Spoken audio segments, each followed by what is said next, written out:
Yeah, I mean, this applies to any creative work, be it painting, software development, or web page design, anything where creativity is required. If the author or the artist or whatever we want to call them aren't passionate, it is going to show. Scott can edit this out. Hashtag common theme here on the posse. Yeah, all 47 of your completion. Whoever designed canopies needs to get kicked in the teeth because it's stupid. I was more impressed when you said you're building it. Oh, calm down now. I haven't started yet. I should say future tense when I build it. Yeah, Jensen, that's a future John Bonani future problem, JB right? problem. Future JB problem. Come on, man. It's on the bench. It's just still in the box on the bench. It's actually kind of dusty. Thanks, guys. Right. Give me a yeehaw from that strike. After you lift that striker wheel on top. Yeah, let me get my man muscles ready. Delete that part, Scott.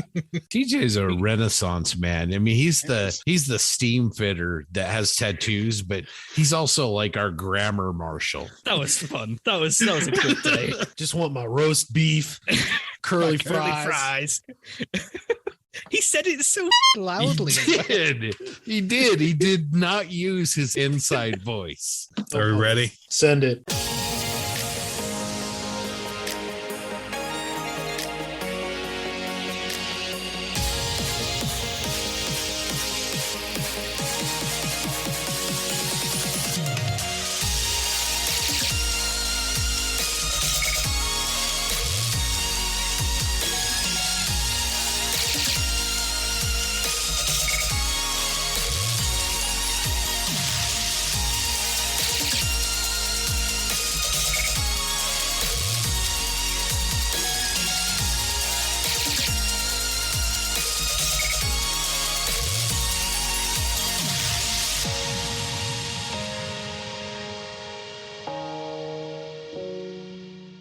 All right, listeners, welcome to episode 62 of the Plastic Posse podcast. I'm JB, and I'm here with four of my lovely co-hosts. We have Scott in Utah, TJ in DC, Grant out in California, and Jensen Taylor from the great country of England. How are y'all doing tonight? Absolutely fantastic. Oh, lovely. I'll go around the room. Scott, what's up in your neck of the woods? Just having fun modeling, still working away at that TACOM Panzer One, and all of a sudden in the last week, all the BJ DeBecker over at Panzer Concepts and a couple other people are dropping STL files of replacement wheels. So I think I've got a solution, and all of a sudden, oh, this looks even better. So been doing that. Last night, shout out to a local club, Great Basin Amps, went there, and people seemed to like the Panzer One and had a good time. You know, Martin Drayton, our good friend, was there as well as a bunch of other good friends as well. So just had a great time at that meeting. Yeah, your Panzer One's looking great. And like you said, I think the mother load dropped this week on Cults with a bunch of people.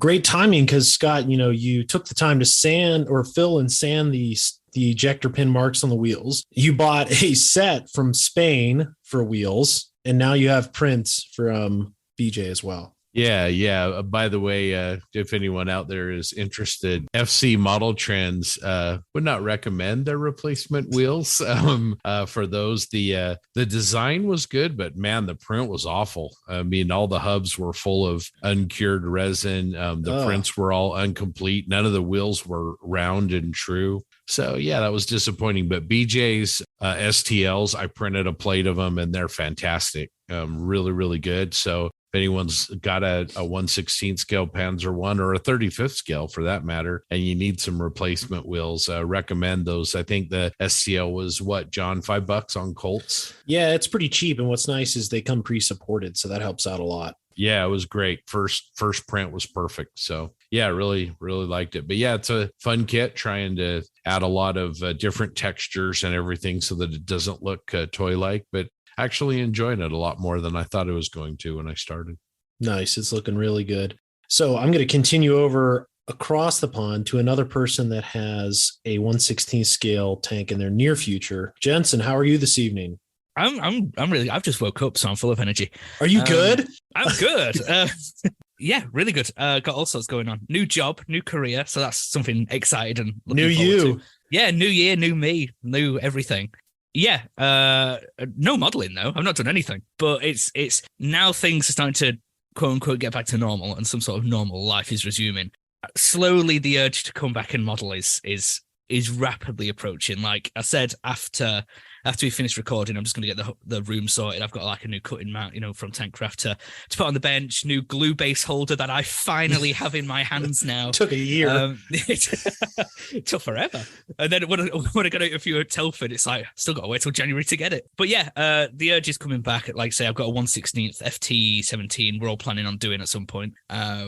No solid date on that yet, but again, just trying to take the modeling in small doses because I know if I come back and try and do everything all at once, I'll burn myself out again. So just little bits and bobs here and there, but yeah, things are good.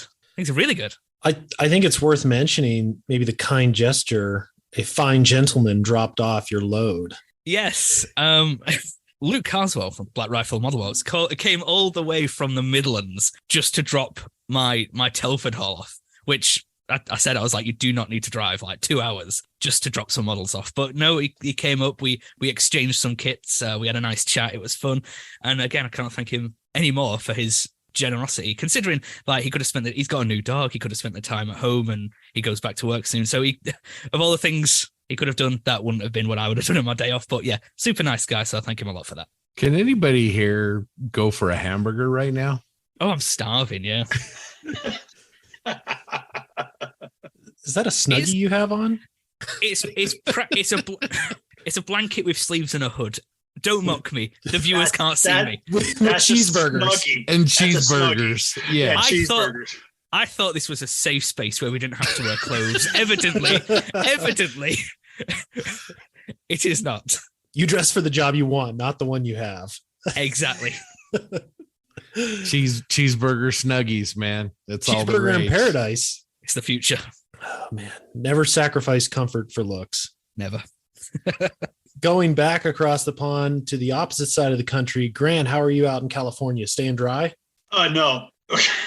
We've had a lot of rain out here. It's been beautiful though. Our drought's almost over, which is a great thing. So I've been working on some figures. I just finished up a 75 millimeter model seller Union Officer, which turned out really pretty good, I think. First scale, that's sucking out for me for a long time. Trying to get some stuff done for Seattle coming up. I don't want to bring the same old stuff. I want to bring some of the old stuff, but some new stuff. Other than that, I'm looking forward to a weekend of not working and, taking it easy and working on models and, having hamburgers and Snuggies. Very nice. Very nice. And certainly last but not least, TJ, how's it going over in DC? Oh, it's going pretty good. Getting a fair amount of modeling done these days, which is nice considering I'm not home most of the week. I think since the last time we recorded, I finished up the 155 millimeter C17S. It was really cool. I really liked it. I'm sure some of the listeners saw it on Facebook. It's got that weird French tricolor skiing with the black outlines, even though it was an American gun. We used their equipment in the war. So it was really fun. I really liked it. I love modeling artillery. It's one of the coolest subjects to model, and it's World War I, which I know we talked about last episode. And since then, I've been cracking away at Meng's full interior Renault FT. I closed up the sides on it today. It's a little bittersweet because I really liked how everything turned out on the inside, and you'll never see it again. Some of it you can see like some of the engine and the radiator, but you can't see any of the transmission, the fuel tank, any of that kind of stuff. And then you can see in the crew compartment, which is cool. I really like it. I've taken a million pictures of it. Probably want to write an article about it. Yeah, it's really cool. I think I've mentioned it more than once. I don't like full interior kits. I think they're mostly pointless. This kit's no different than that. It is mostly pointless to do the interior, but man, it's such a cool little vehicle. It's I don't know. It's just one of those things when if you like armored vehicles, like it all goes back to the FT. It's the great grandfather of every main battle tank on the field today. It's one of the most revolutionary designs in armored warfare. So yeah, it's just a cool little tank. So I was about to say, what I love about the fact that you've gone to all this effort and you say you're doing a full interior, and you might not see half the stuff, but like you say, it's a full interior. You are including the stuff you won't see, like an actual full interior, not a partial interior. You even included the engine, all the stuff you won't see. I mean, that's a true modeler right there. Like, so power to you. Well, I mean, if you're going to do a full interior kit, you have to do the full interior. Yeah, so you think so, wouldn't you? You think so? Yeah. I mean, anyone that thinks that is kind of a fool, really. I mean, to put it bluntly, it's laughable. This is a partial interior, and that's fine. If you're into partial interiors, knock yourself out. But I mean, come on, man. All we ask is just don't lie to yourself and don't lie to everyone who knows you. Yeah, it's really interesting. Our good friend Jackson building a partial interior Sherman. It's great talking to me. Great work. Great partial interior. Oh, he's gonna knock it out of the park. But yeah, he's gonna have to, in his brag book, it's gonna have to be listed as partial interior. John, is there a category for partial interior builds? They might have to split it because I know Jackson builds a lot of them. So what were you gonna say, Scott? Yeah, I'm really glad that you photographed your build, because like you said, it's almost a shame to button that thing up. I really liked, I mean, you added the detail with the pipe and the spark plug wires, but your paint work was really good. Really glad you photographed it, because the work is stellar. Oh, thanks. I mean, so I kind of took, I wouldn't necessarily say a different approach. I don't think it's a secret that I am an impatient modeler. I think anyone that knows me or has listened to me talk about my modeling knows I don't waste time on stupidness and stuff that doesn't matter. I don't know, for this build in particular, I touched every single thing in that interior, that full interior. Like I normally don't. Like I'll skip a lot of stuff because I'm like, who cares? It doesn't matter. But if you look at the really, really good modelers, which we all, I'm sure, would like to be, they take each piece and they work on it like it's the only piece of the model. Or, I don't want to say I treated each piece as an individual model, because that's a little rich for something that literally fits in the palm of your hand. But I just made sure that like everything had something going on, right? There's nothing that's just one color. Even the fuel tank, which you literally can't see. You can't see that at all. I made sure it would look like a fuel tank. It's dirty. It's got fuel stains on it. You'll never see it. I have a picture of it, so I guess you will kind of see it, but you'll never see it on the model. There's no hatch that actually opens that allows you to see it. That's just a different approach, man. Normally don't do that because I'd rather just get a model done, because I think finishing models is more important than a lot of other things sometimes. That's, to me, how you get better, by doing it instead of thinking about getting better. You just do it to get better. But yeah. Well, thank you, Scott. I appreciate that. I didn't mention the leather seat pad. I mean, just really, really good. Steve Baker said the same thing, and it's not hard. It's like literally like 3 colors of one Games Workshop contrast paint and then like 2 Vallejo colors. That's it. It's really not that hard. And I'm not just saying that to be dismissive. Like it literally takes that took me literally, I don't know, 3 minutes. As long as it took the paint to dry. The part that took the longest was letting the contrast paint dry, because it doesn't dry that fast. After that, it was like sponging some stuff on, doing different stuff like that, and boom, you're done. Especially on a piece like that where you're not really going to see it front and center. Like maybe if it was a little more exposed, I would probably spend a little more time on it. But that is fine for what it is. That's as good as I think a piece like that needs to be. That's the trick, though. It's snakebite leather contrast paint. It is so good. It's like the perfect leather color. I was going to say, Scott, he's already a host. You don't have to butter him up anymore. He's already on contract. I just like man. I just he like just signed an extension. Man. Good Lord. Jesus. Just waiting for that check in the mail. No, I just liked it. I think it was really good. No, I mean, in all seriousness, that seat pad looked great. If it only took 3 minutes, well, that's even better. That's, bonus points for TJ. So just wait for the tracks. Oh, yeah. There you go. I got a lot to live up for. Yes, you do. That's why I haven't built another Whippet. I don't think I can replicate those tracks. Well, I think it looks great. And, the quality of it is just fantastic. But it also speaks to the quality of the kit, too. I mean, that kit is nice. The interior sections, and they come with everything like that. The detail on those engines is fantastic. And you nailed it. So the main kit, as far as I can tell, based on, I've seen a Renault well, I think it's actually an M1917, which is the American version of the FT. This is a little bit different, but it's more or less the same. I've seen one of those, or I've seen more than one in person. But so based on what I can tell, the Menket is extremely accurate, especially with the engine. The only thing that's missing is there is a tube that's mounted to the pipe that goes to the radiator that holds the spark plug wires. They give you the bracket in the Tacom 1/16 kit's the same way. They give you the bracket, but there's no tube, and obviously there's no wires. So I just used a piece of, I think it's 0.04 aluminum tube from Albion Alloys. I cut to length and glued it on there and ran some string through it, and it was good.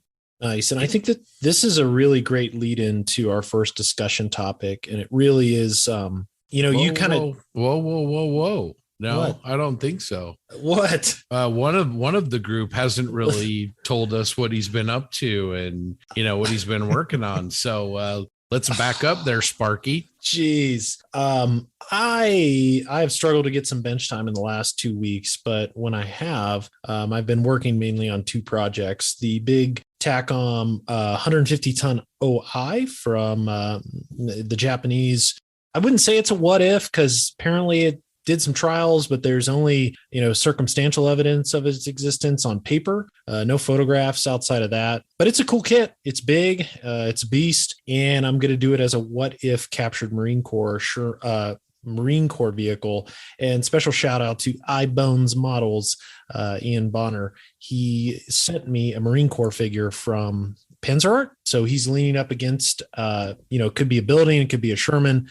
The OI is about as big as a building, so it'll be standing next to that on a base. So it's a cool kit. I hope to have it finished very soon. It's on its last leg. I went through the rust speckling and some other weathering effects, and now it's just getting the mud and dust on it. And then the other project I've worked on, just because I don't have enough in progress things, I started and I'm nearly complete on the construction phase of Amusing Hobbies AMX50B, popularized by World of Tanks. I think 4 of them were made. One still exists at some more. It's a friggin' beast. It's huge. Obviously, 50 I think stands for 50 tons, and it's bigger than a King Tiger. I have it next to the Sherman, and the Sherman is like a child next to it. It's massive. And the gun is super long too, but it's such an interesting vehicle, popularized by the, War Thunder, World of Tanks. I guess I'm kind of in that mood now where I'm just building whatever that floats my boat, and kind of gets to our second topic tonight. But yeah, it's a great kit. Highly recommended. I only did a few upgrades that were,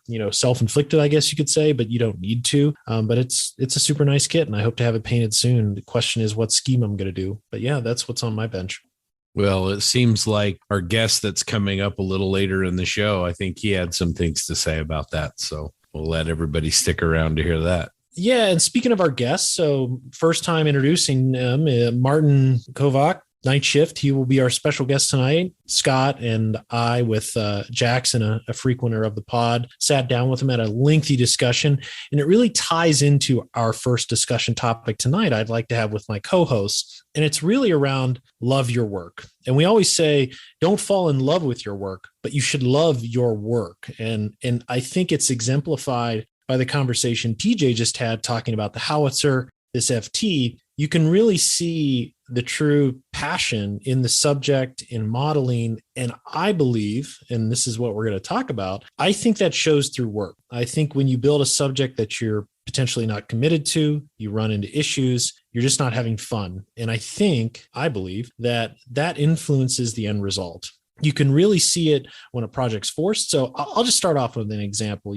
As I look back in 2022, one of my favorite pieces was the Stug. And it was a project that I thought I was going to slam and get through, but it ended up taking a little bit longer. But I was really pleased with the result. And I loved the finish. I loved everything about it. And I really loved working on it, despite its size and scale and complexity in some regard.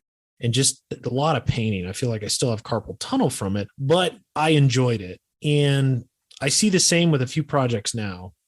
Conversely, there are a few projects I completed where I'm just like, this is not my style. It's not my finish. It's not my pedigree. And some of those, I built a bolt action 38T you don't see a lot of pictures from it because it's going to be published, but also I'm just not proud of that work. The same can be said for my Sherman Butte Panzer for the group build. And man, I really got to stop signing up for group builds, because even though I love the Sherman, that instant, being committed to something really just sucks the fun out of it. And the same can be said for some of the current projects I have for publication or for a group build. Like, even though I love the subject, I love the kit, it's not fun. And it really affects, I believe, the finish of the model. And I'd love to go around the room and have you gentlemen talk about examples of the good and the bad, potentially the ugly, because I have some of those. And I'll just start off. We'll go across the pond to Jensen to talk about this. I'd love to hear his thoughts, because I know you've published before a lot. You've committed yourself to things, but then you have your passion projects like Desolate. Yeah, I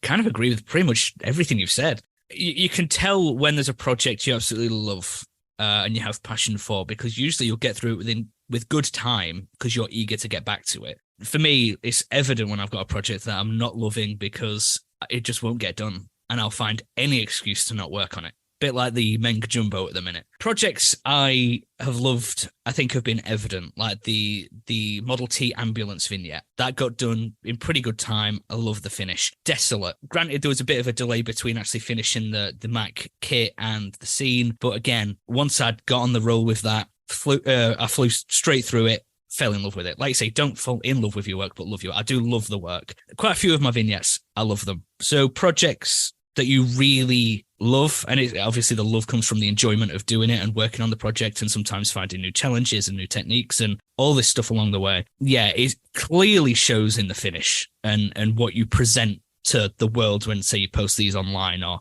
when they go to a magazine and the feedback you get. It's a weird one, because usually we shouldn't build stuff unless we really want to do it.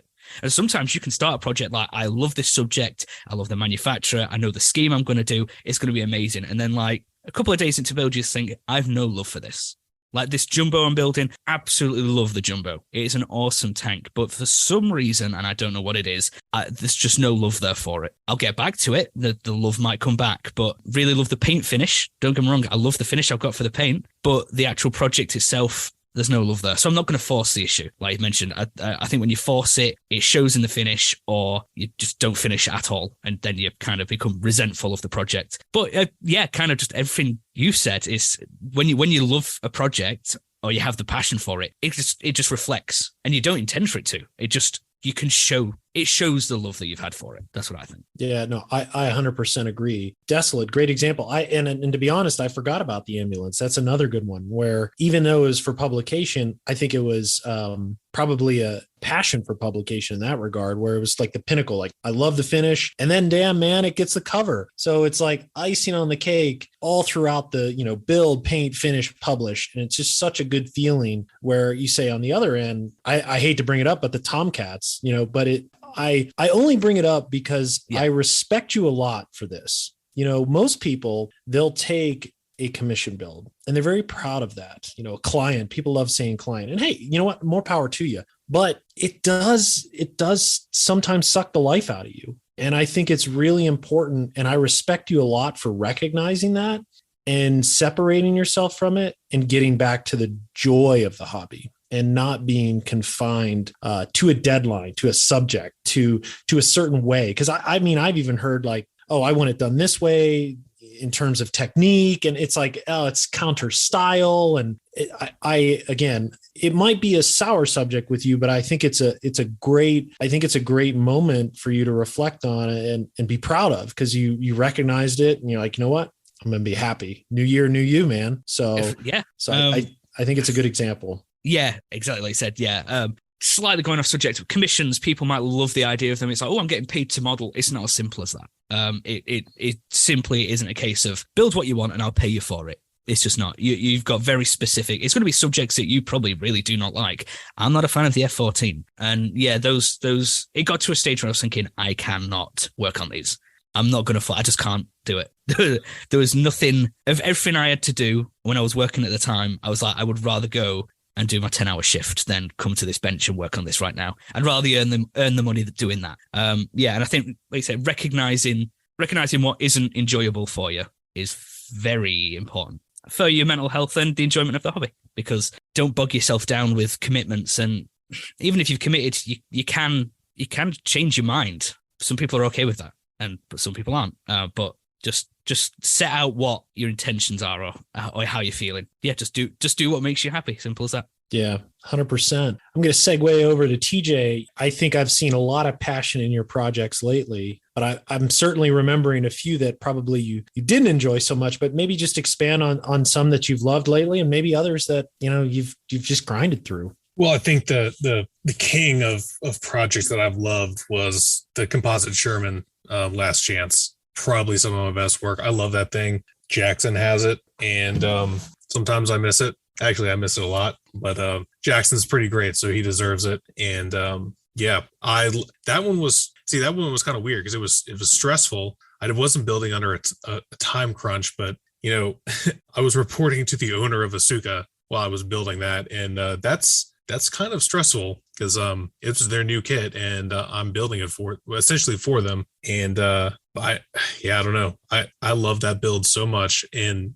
I poured everything I could into. I love Shermans anyways, and I like specific Shermans, which that one was. Yeah, in World War I subjects, I mean, I've mentioned it already. It's my favorite era of armor to model, as much as I love Shermans and big modern tanks and all that stuff. But the Great War it's a endlessly fascinating time period, and the tanks are just so damn cool because they both make sense and at the same time are ridiculous, right? You look like a rhomboid tank. It looks ridiculous, but when you think about why they did it, like, oh, well, that makes sense. And seeing that in scale is fun. And it really just it gets me going. I get extremely passionate over that kind of stuff.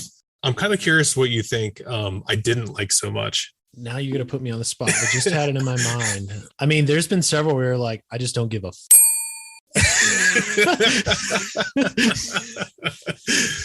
I'm trying to remember. That's pretty common. I'm trying to remember which one it was. I had it in my mind and I was just going to look it up. It's hard because he finishes like 50 a year. So you need I know that's what I'm struggling about.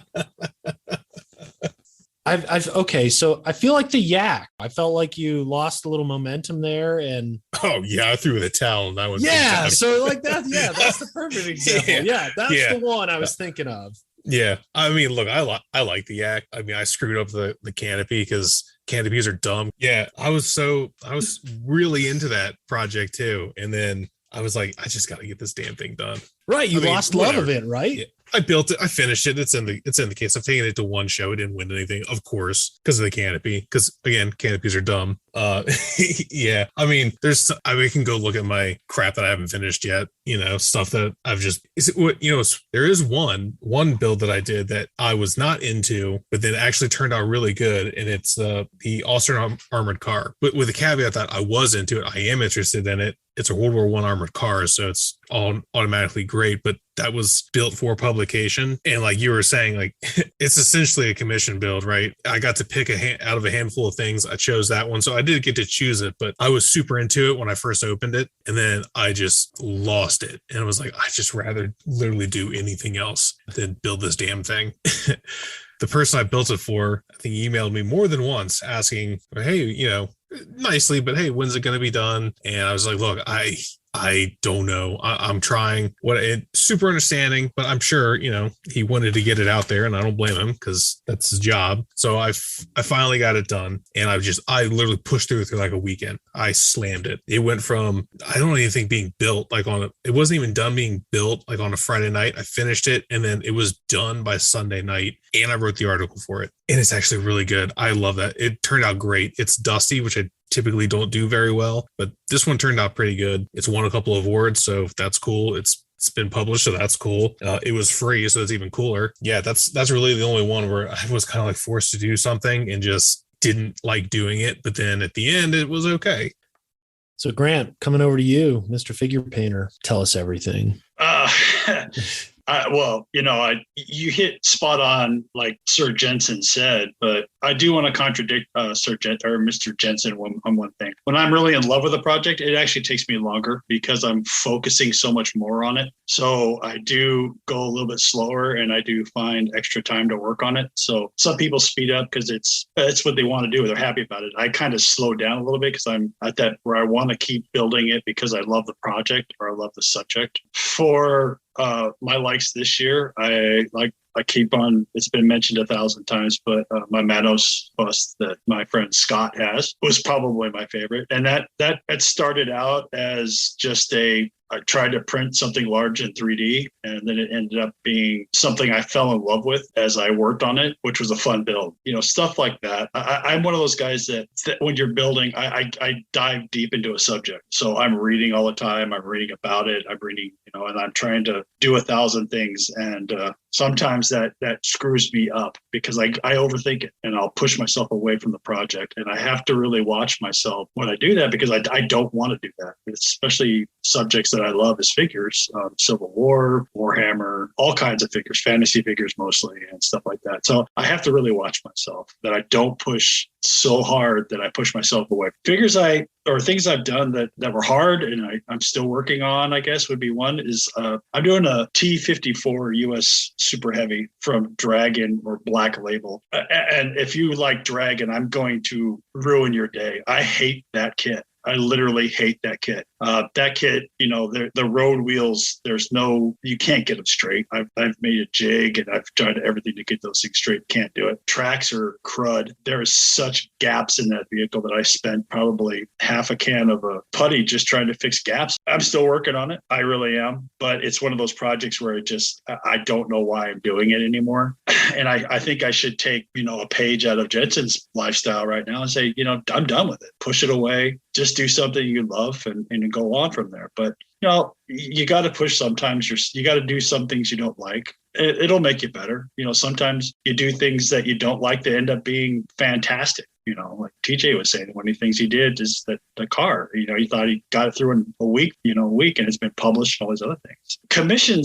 Commissions are hard. I've done not a lot, but I've done some commissions, painted a couple armies for people. It's super hard. It really is. It'll drain you really quick because like you guys said, you're not doing it for yourself. People are giving, lots of times I've had people, I want this color scheme, this style, this. And it's like, it's really hard for someone to work on a subject, but it's not your subject or something you don't like or something color scheme you don't like. It's like someone gives you a Sherman tank and says, I want this to be painted red and it has to be this kind of red and it has to this, and you're like, oh God, why? And so you start questioning it. And that's why I don't like commissions anymore either. So that's my idea. I mean, that's what I think. I love the subject. The discussion question is great because you can't fall in love with your stuff. If you fall in love with it, you're in trouble. You really, really are in trouble. You can love it. We all love what we do, but don't fall in love with it. Yeah, that's my opinion. No, that's a great point, Grant. And I think a common thread among a lot of us is that commission aspect of makes you fall out of love with things and get away from the true fun of the hobby. And, to round off this discussion, I'd love to kick it over to Scott. Yeah, I think in general, like most of you, I agree with what you guys are saying. I think for me, a lot of it comes down to perspective. And, far be it for me to tell anybody else how to enjoy their hobby. We all do things a little bit differently and for different reasons. And I think that's great. But the hobby should be fun. We all have jobs. We all have things that in our lives that we don't do for fun. And so, the hobby should be a bit of an escape, but, a bit of time where you can, sit down and get lost in something that helps kind of make your day or your week better. And so, starting with that, I think if you love if you have maybe, we've kind of tripped over this love word, I think, because of some of our previous topics. But if you have passion for a project, I think that when you run into an obstacle, if you have passion for it, you're going to find a reason to overcome that obstacle. TJ mentioned earlier, that a lot of really, really good builders will treat each individual part or assembly of a model as a separate model, and they'll put that much passion and energy into it. Conversely, if you don't have that same passion for the subject, you're either going to live with it as is, or you're just going to kind of find a way to kind of band-aid it and move on because you just want to get it done. So I think maybe, the end result still may be good and you might be the only one who can see it. But I think when you go back and you look at that build later on, like, back to John's original topic, he says, if you don't have that passion, it shows. I think a lot of people that look at your work might not even know that, but you're going to see that every time. You're going to look in there and you're going to see the pain, or you're going to see where maybe you compromised because you just wanted to get it through. So I guess for me, if you've got the passion for it, then that makes it so much easier to just stick through it, tackle those tough obstacles, tackle the curveballs the project throws you. And then at the end, a few years down the line, when you're looking at it in your model case or whatever, you'll be like, yeah, I really like that. Jensen looks at that ambulance, that Model T ambulance. Yeah, I really like how that turned out, or TJ's FT or whatever, we'll look at those projects and go, yeah, I really like that. And I think part of it isn't just the finished product, but it's that we have good memories and good associations of the enjoyment of that project. So yeah, John, I guess my answer is, the enjoyment that I'm deriving is as important as maybe the quality of the finish. No, 100%. I think that's a great point. And, to close this out, I think listeners, we'd love to hear from you. What are some of your passion projects? What are some of those projects that you loved? You loved the work. And I think going back to what Jensen said and really renaming this segment, it's love the work. And then what we've always stressed before, don't fall in love with your work. I think there's a fine line there, but it's a really important one. Love the work, love what you do, and it's going to show in the finished product. So we'd love to see on both sides. If you have a project that you just absolutely loved and found enjoyment every step of the way and love the result, please share it. And on the other side too, I'd encourage it as well. Call out something that you struggled with and share it. Maybe it'll help soothe that wound and maybe change your opinion on the matter. But we'd love to hear from our listeners, bottom line. And I think this topic is a really great tie into some of the conversations we get with your favorite Uncle Nightshift soon. So with that, we're going to pause this segment. I'm going to kick it over to TJ to talk about the Mac group build. But before we go there, here's an ad from our sponsors. The Triple P Mac Group Build is sponsored by Bases by Bill. Bases by Bill specializes in making beautifully crafted wooden custom display solutions for scale models. Built by modelers for modelers, these premium quality display cases and innovative base designs are available for just about any model and size. Their custom size display bases ranging from 4 to 30 inches provide the perfect foundation for dioramas and vignettes. And remember, if you don't see what you need, just ask. Chances are they can customize the perfect solution for you. Check out basesbybill.com and see their new custom display products for busts and figures. Use the code POSSE15 at checkout to apply a 15% listener discount to your order. Bases by Bill for all your model display needs.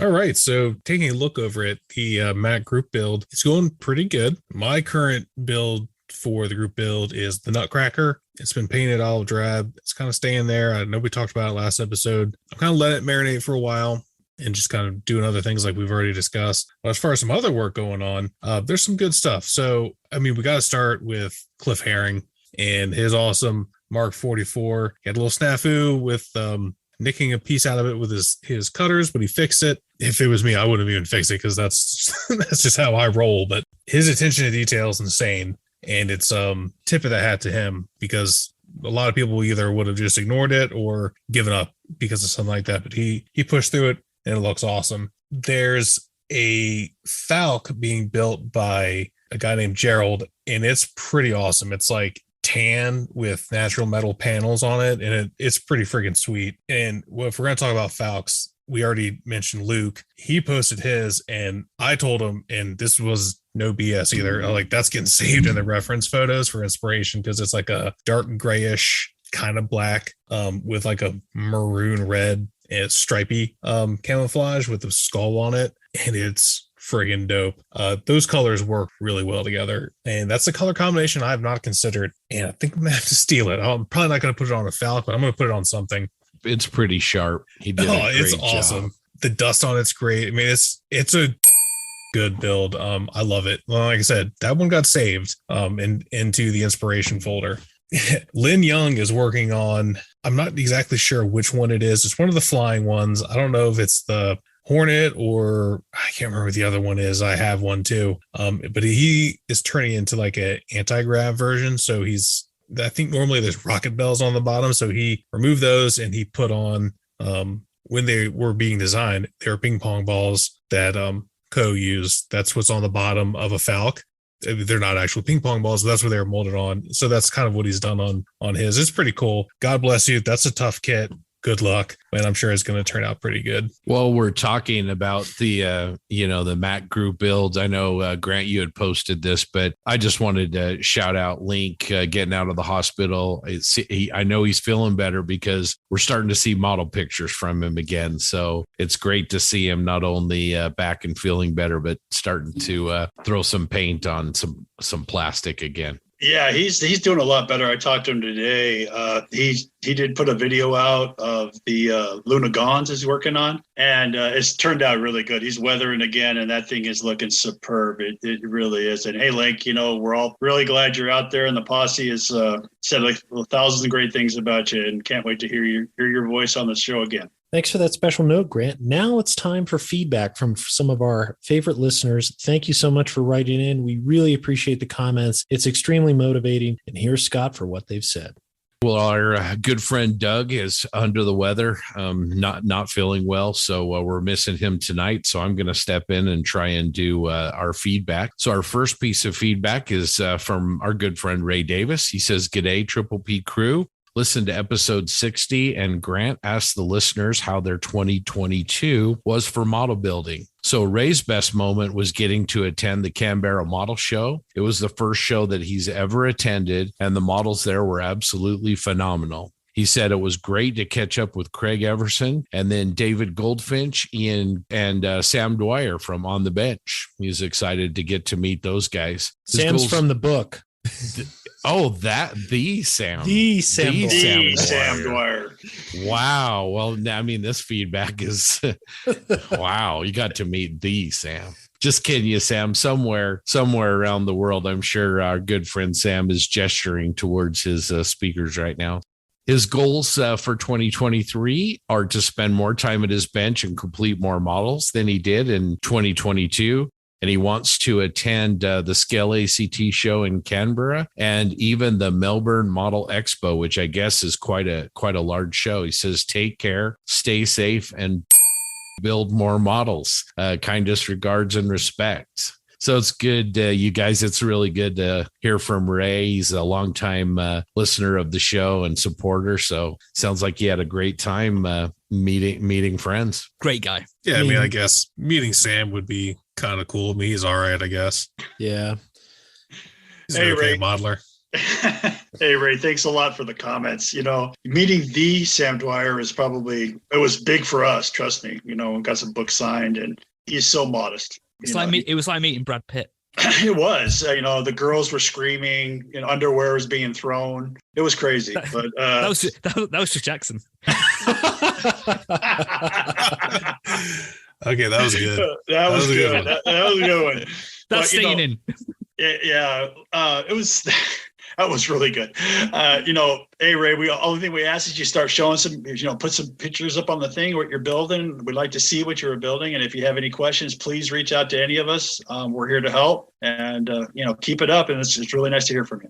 Yeah. And real quick, Ray, thanks so much. You've been a constant supporter of the pod, and we really appreciate all your messages to us. Can't thank you enough. The two shows that you listed are certainly on my list as well. I think the Canberra show is one that is not only really great, but it's also by the fantastic Australian War Museum, if I'm not mistaken. D. Sam Dwyer sent some pictures out of the Resto facility that he visited, the hangar that had the ME262 in original paint and a few other vehicles. I think a Lank was there, or a Shackleton. Bottom line, it was a really cool venue that he shared, and certainly an event on our list. So maybe we'll make our way down under one of these days and get you there. Good to hear from you, Ray. All right. We've got some feedback from Logan Eden. Sent us this feedback from what he calls the flatlands of the Great White North, or as the rest of the world knows it, Saskatchewan, Canada. He said he was just listening to our podcast tonight while at the bench, and he thought he would send us some photos that he took of us from Omaha Nats, and says that one of the more surreal experiences he had was listening to us on the way to Omaha for Nats and then getting to meet us in person. Well, we appreciate it, Logan, and people that meet us sometimes use different adjectives than surreal. So I would agree that it is surreal to meet me, because I look in the mirror and think it's surreal to look at me. So I can imagine what someone else thinks. Yeah, no, Logan, thanks so much for the great words. Really appreciate it. It was nice to meet you at Nats. Certainly a great time. Hopefully we'll see you in Texas. But if not, if there's ever a show in Saskatchewan, you let us know. We'll be there.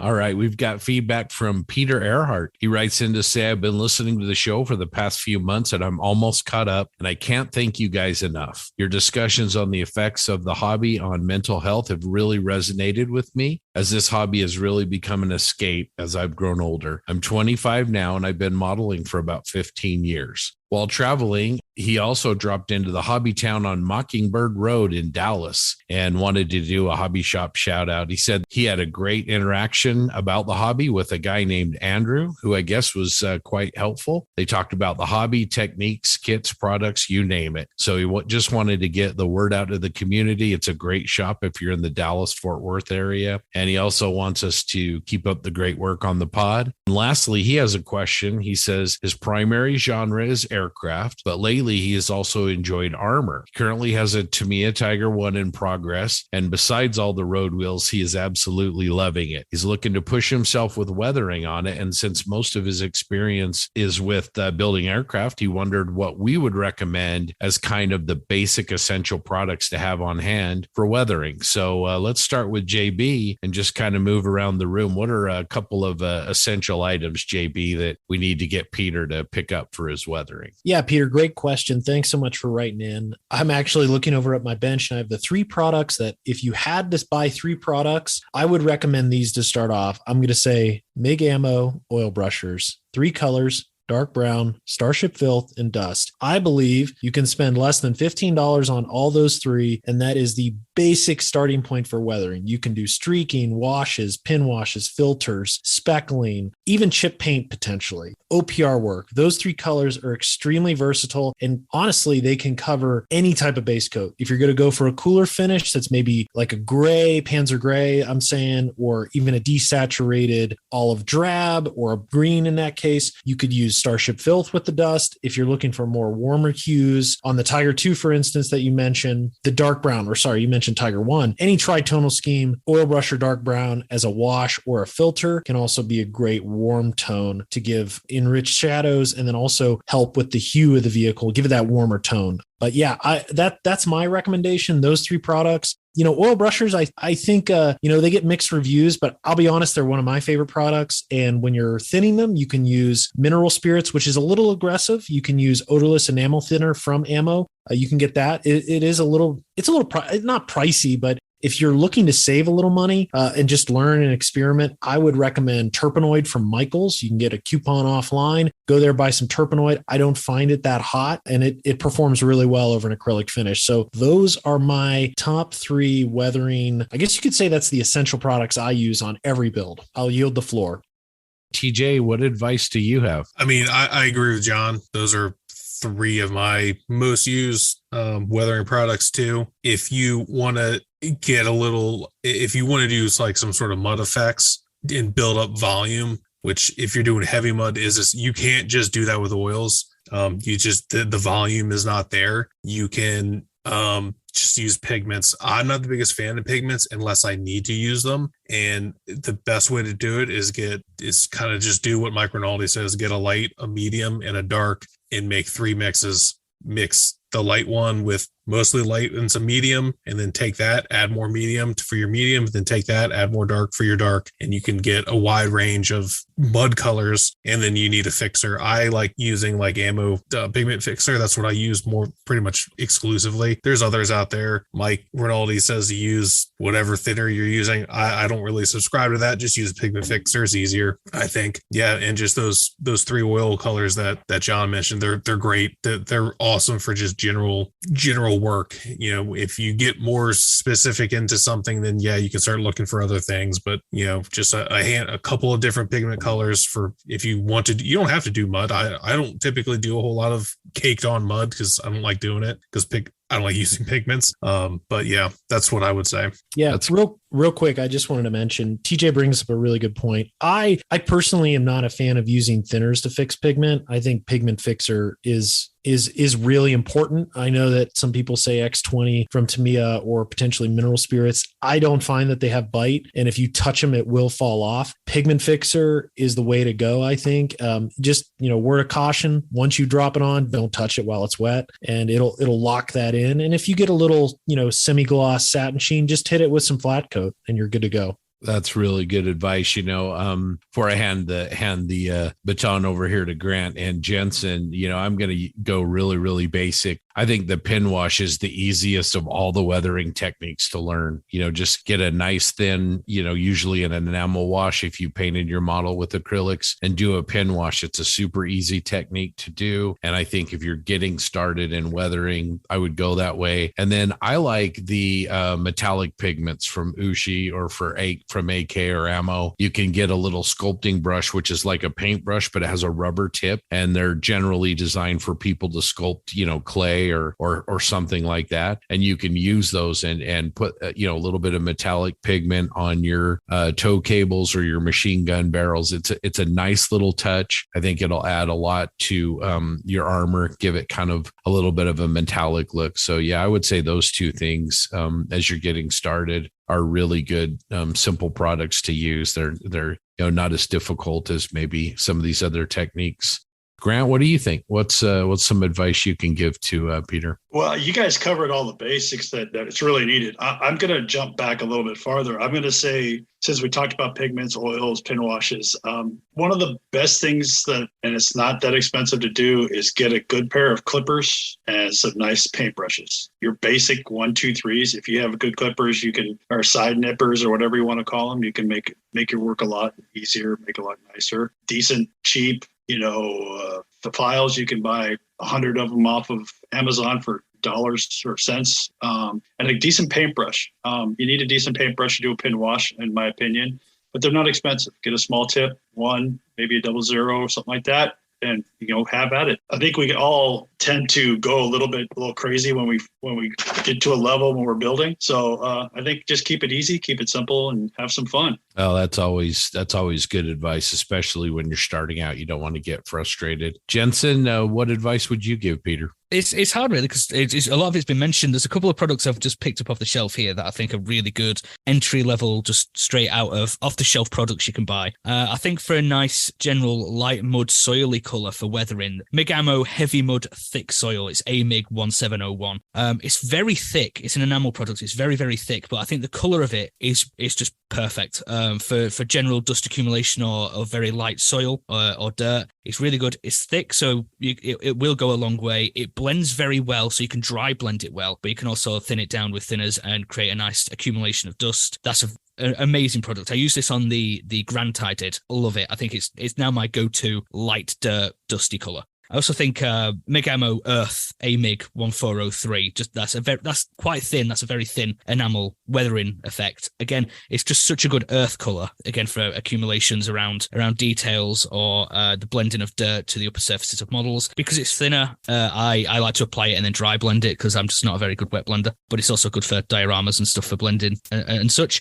Another little product that's not actually a weather ring product and it sounds gimmicky, brass toothpicks. And I think they're good for creating any sort of speckling or anything like that. And the only reason I say it is because if I use wooden ones, I've found, obviously, because it's wood, it absorbs the enamel product that I'm trying to speckle. It doesn't even have to be a brass toothpick, just a needle or a sewing needle or anything like that, just to create speckle effects.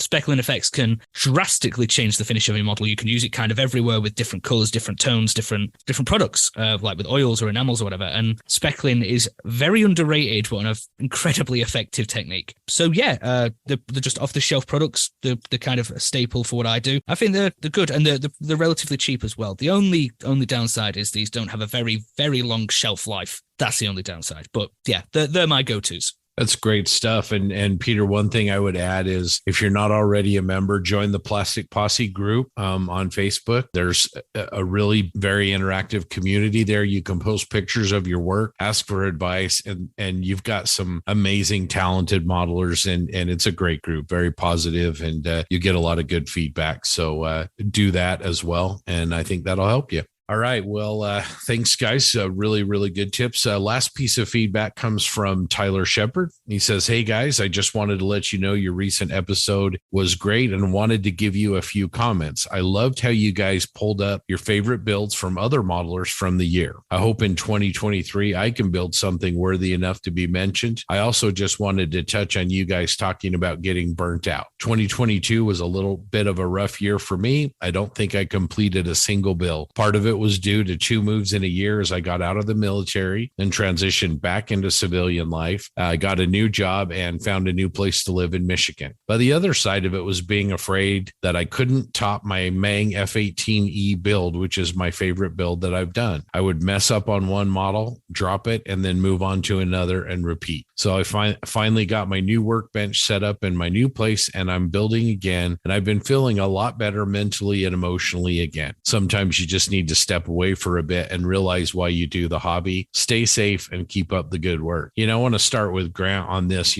Grant, you're a veteran, so you can relate specifically. But I know for myself, when I have a lot going on, moves are very difficult. They're very stressful, and they don't leave you with a lot of time. I know that can affect your modeling. Maybe what are some tips that maybe you have, having undoubtedly gone through some of these transitions? Oh, definitely have gone through with them. And Tyler, first of all, thank you for your service. Really do appreciate it. You had a lot going on, man. Don't worry about your builds. Worry about yourself first. We always talk about, our mental health and where we're at. And sometimes you need to step away. Hey, when I left the military, I'll tell you, Tyler, I didn't touch a model for 9-10 months. And, I just needed that time to decompress, and that's what we need. All of us need to do sometimes. It's just to step away, decompress, get that mojo back, and attack it again. And I'm glad to see that you're out. You got a table up. That's great news. Keep it up. Don't try and, repeat that F18. Just try something different. Try something new. Try a 148 scale kit, an armor kit, or try a car, try a motorcycle, do a paint a figure. Just get back into the flow again, and it'll come back. I 100% believe that. If you have any questions, you can reach out to me or anytime. I'm here to help. I've been through the same situation you have, and so if you need some help, you need someone to talk to sometimes, just reach out, man. I'm here for you. Again, thank you for your service. That's great advice. Really terrific. What else do you guys think? Any other strategies you can share with Tyler for sort of getting back into the groove and not being intimidated by a build that he really did a great job on? Yeah, I think my input is this is a zero pressure hobby, and I've quit builds. I've started things. I've left them linger. From my perspective, do whatever makes you happy and most comfortable. I know you want to accomplish things. But as Grant said, and Scott, there are other things in life. Things get in the way, things happen. And, it is tough in a world of social media, in a world where people are bombarding the internet with great builds. I've often felt, dare I say, inadequate or,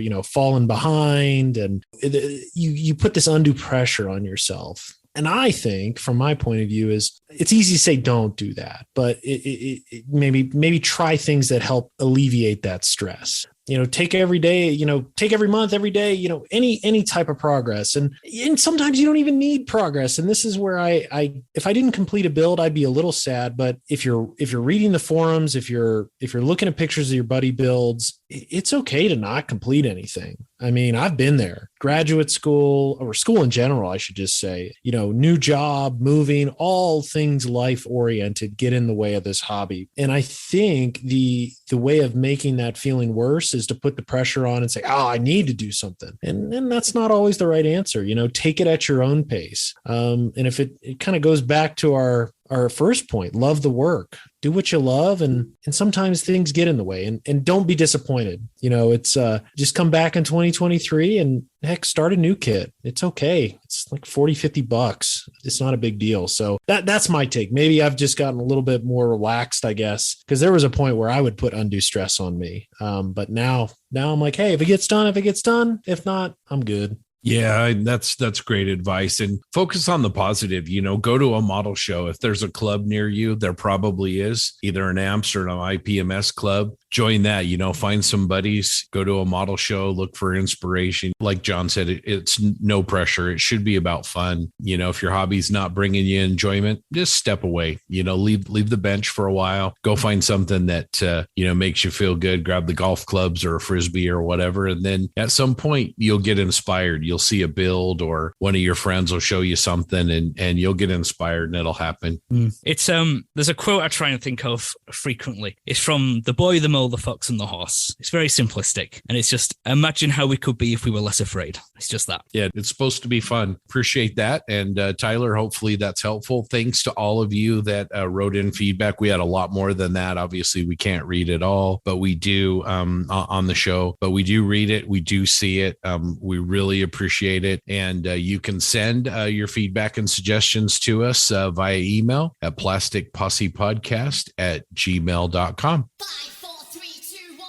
The Plastic Posse podcast is sponsored by Tankcraft, makers of the highest quality cutting mats for your modeling bench. Tankcraft cutting mats are heavy duty, self-healing, come in 2 awesome sizes, and have World War II tank and aircraft blueprint style drawings on them. Spread out your next build on an olive green M4 Sherman or Dunkelgelb King Tiger mat, and they've got aircraft too. So check out all the designs and also their range of unique modeling tools over at tankcraft.com. That's TANKRAFT.com. Don't forget, Plastic Posse listeners can use the code POSSE15 to get 15% off your first order.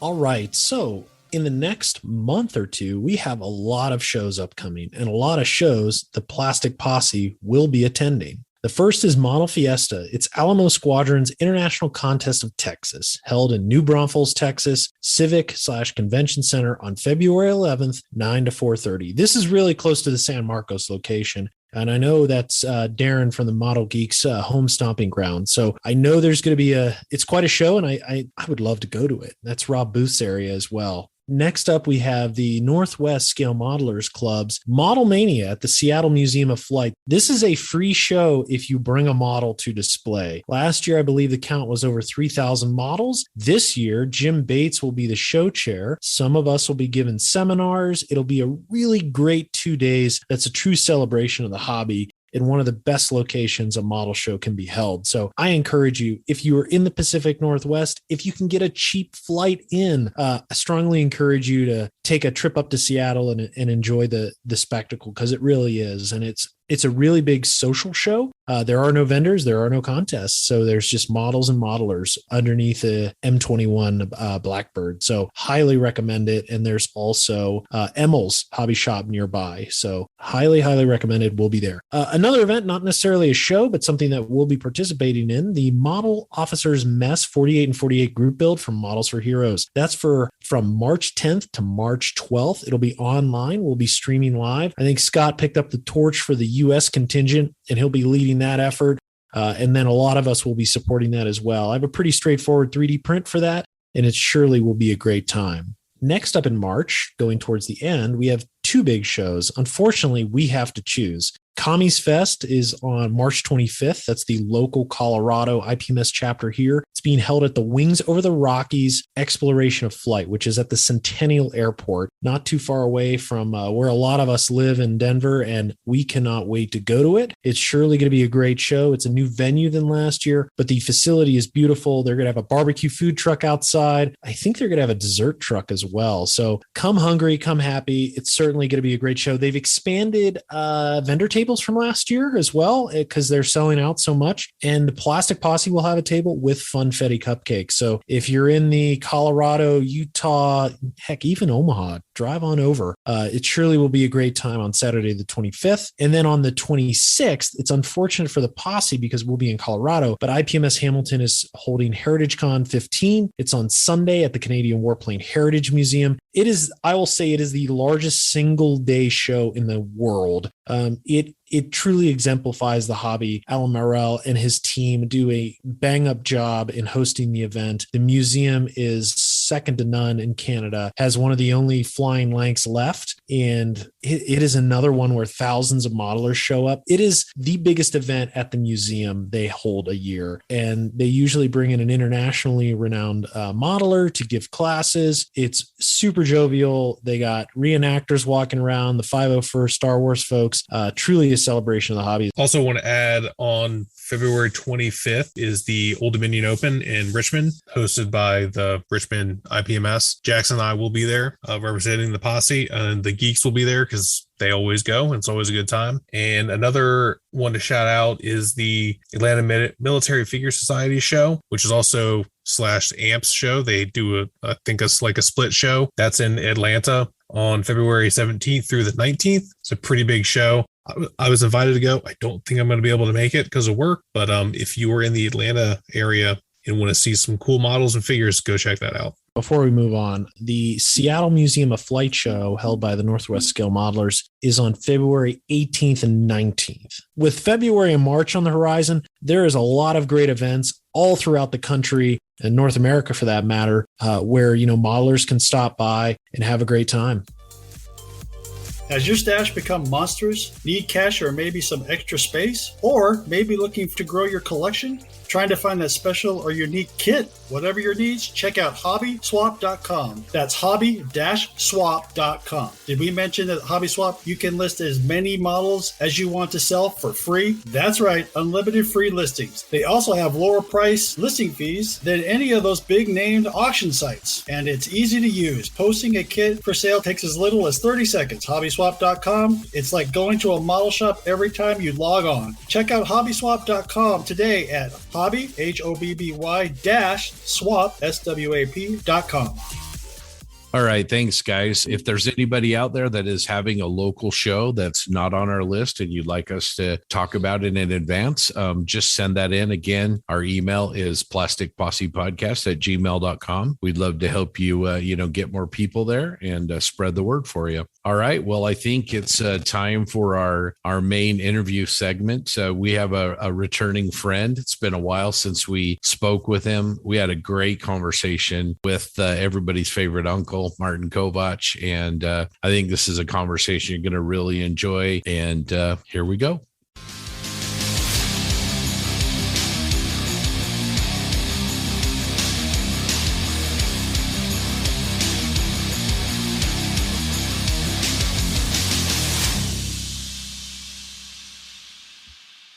All right, everybody. Well, welcome into another Plastic Posse podcast interview segment. It's been quite a while since we've been able to catch up with our guest today. It's everybody's favorite uncle, Martin Kovac, is joining us. How you doing, Martin? I mean, come on. You should have said not what I'm doing, because I was preparing that friends to start it off. Now I don't know how to begin. But okay, let's pretend. Friends. It's been a while, wasn't it? No, that doesn't sound right. Well, thank you for having me again. It's been a long time. I can't even remember when was the last time. It wasn't even last year. It was like 2021, I think, was the last time when we had this hangout together. Yeah, so quite a while. And well, it's been a ride since then, but I'm so happy to be back. Well, we're glad you're joining us, and it has been a big year. There's a lot to talk about. Joining us today as well are my cohorts, Mr. John Benani. JB, how are things going? I'm doing well, all things considered. I'm super stoked to be here, super stoked to talk to Martin, and can't wait to get into the discussion. Absolutely. And we also have Jackson Stanton joining us for the interview as well. How you doing, Jackson? Doing fantastic now that I'm here. A huge fan of you, Martin. So I'm really looking forward to asking you some questions. Well, Martin, let's just kind of get into this. I mean, like we talked about, man, what a massive year for you. Obviously, tons of projects and videos, but you did a huge remodel on your house. Is that all kind of behind you? And yeah, luckily it's been almost a month since I did the last final thing when I installed some shelves in my laundry room. And that was the last room I had to take care of. So when that was done, I was like, oh my gosh, I can't believe it. It's actually over and done.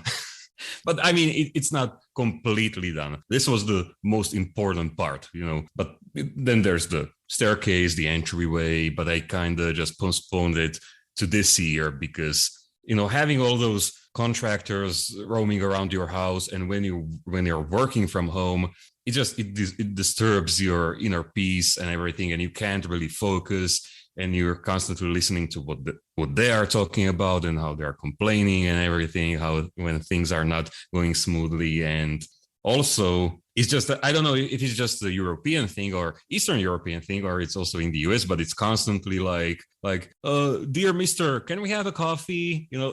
It's all the time. Well, I was going to say, I think your remodel makes a lot of sense based on your video content because, we're gearing up in miniature in 2021 and 2022 to see the real thing in your place. But it's my attempt at a joke. I mean, it was pretty much on point because a lot of people were doubting me, like, man, like you can't use all this experience from building toy models in a real life. It's just a childhood hobby. But little did they know that if you learn how to paint concrete in miniature, you can actually paint fake concrete in real life. I mean, it doesn't show probably on the video chat, but that wall behind the TV, that's fake concrete and all done by yours truly. So nice. That's a big bottle of VMS. I mean, well, it's a specialized product for faking concrete because, as I learned, you can't use real concrete because that would mean too easy and everything. And yeah, like it's a 20 kilo like bucket and it costs like 100 euros. And I use, I think like 8 of them in the entire house. It was a lot, and then additional paint and applying black paint with sponge, then dry brushing and everything. I mean, it was pretty time consuming and also pretty heavy on the wallet. So, but I think it was worth it.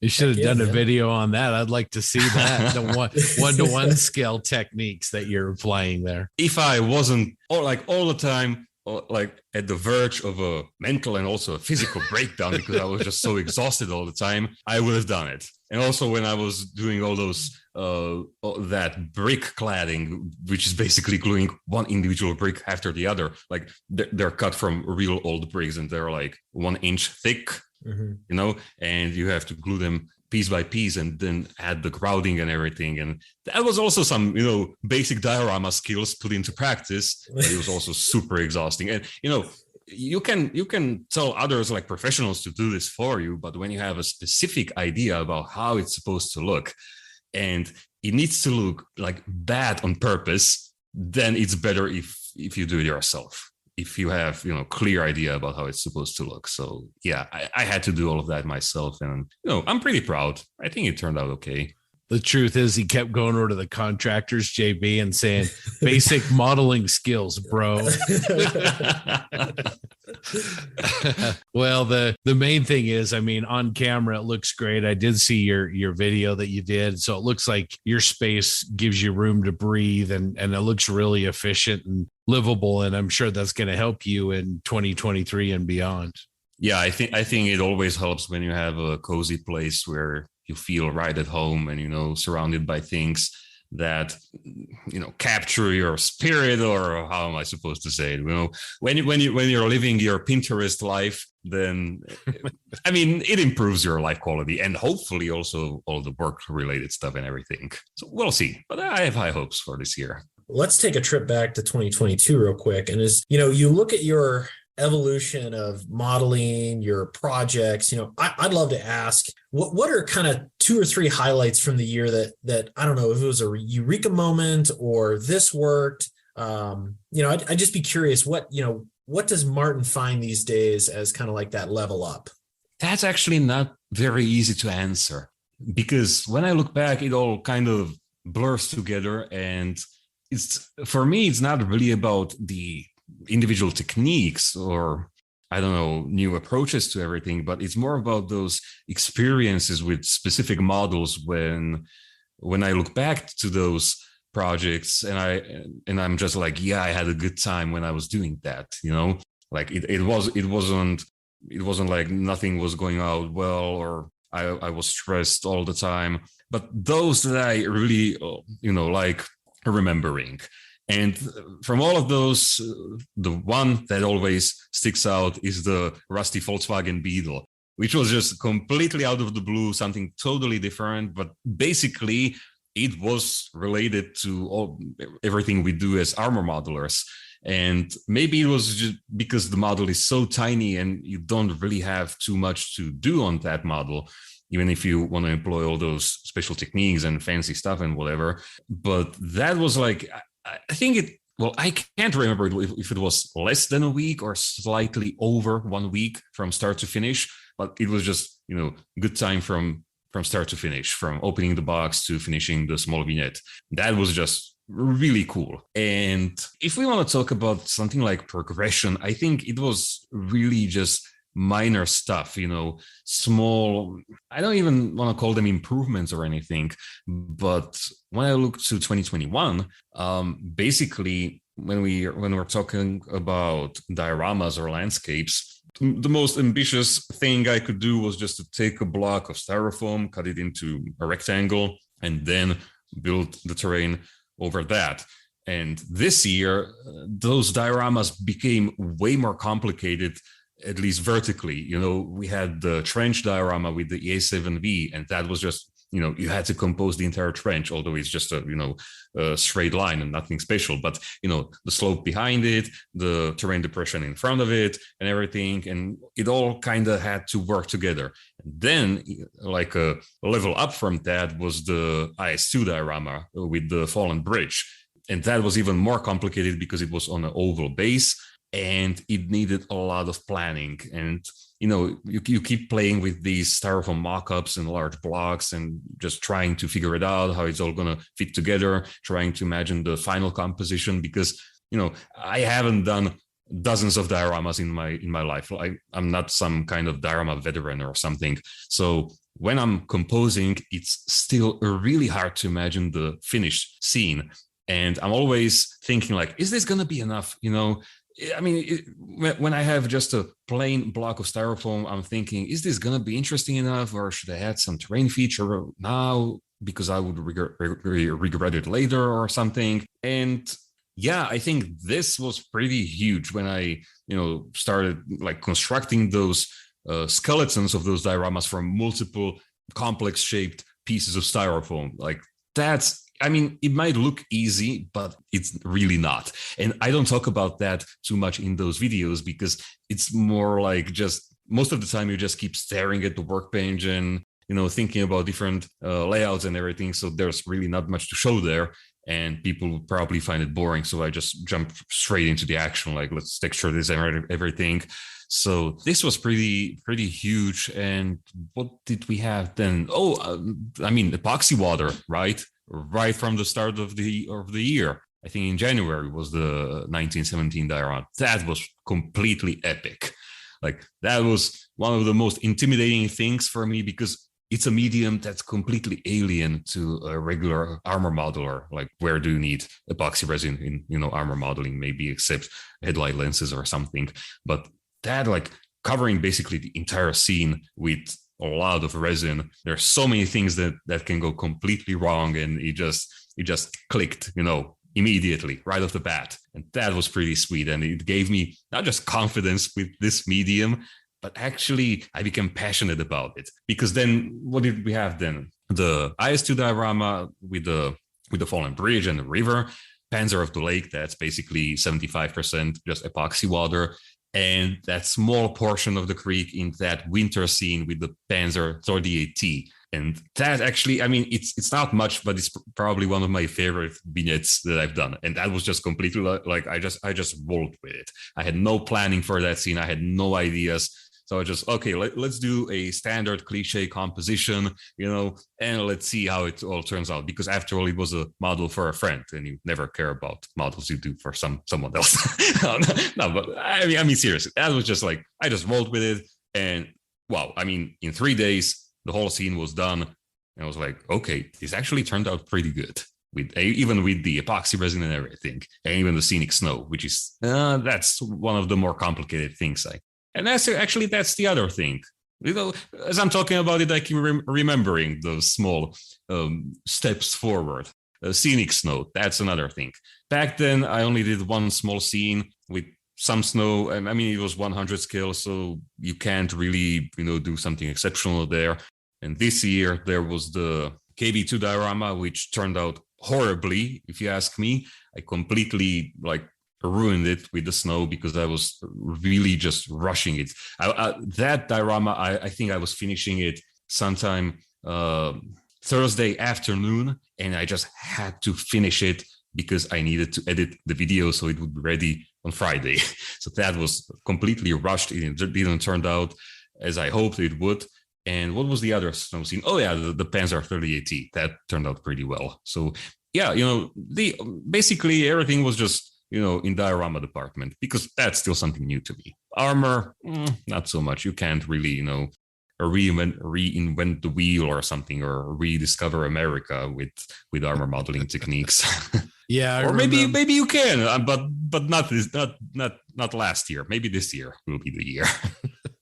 I remember watching that first video on the British rhomboid in the water. And I remember you taking that saw to that Tamiya kit. I'm going, oh, what's he doing?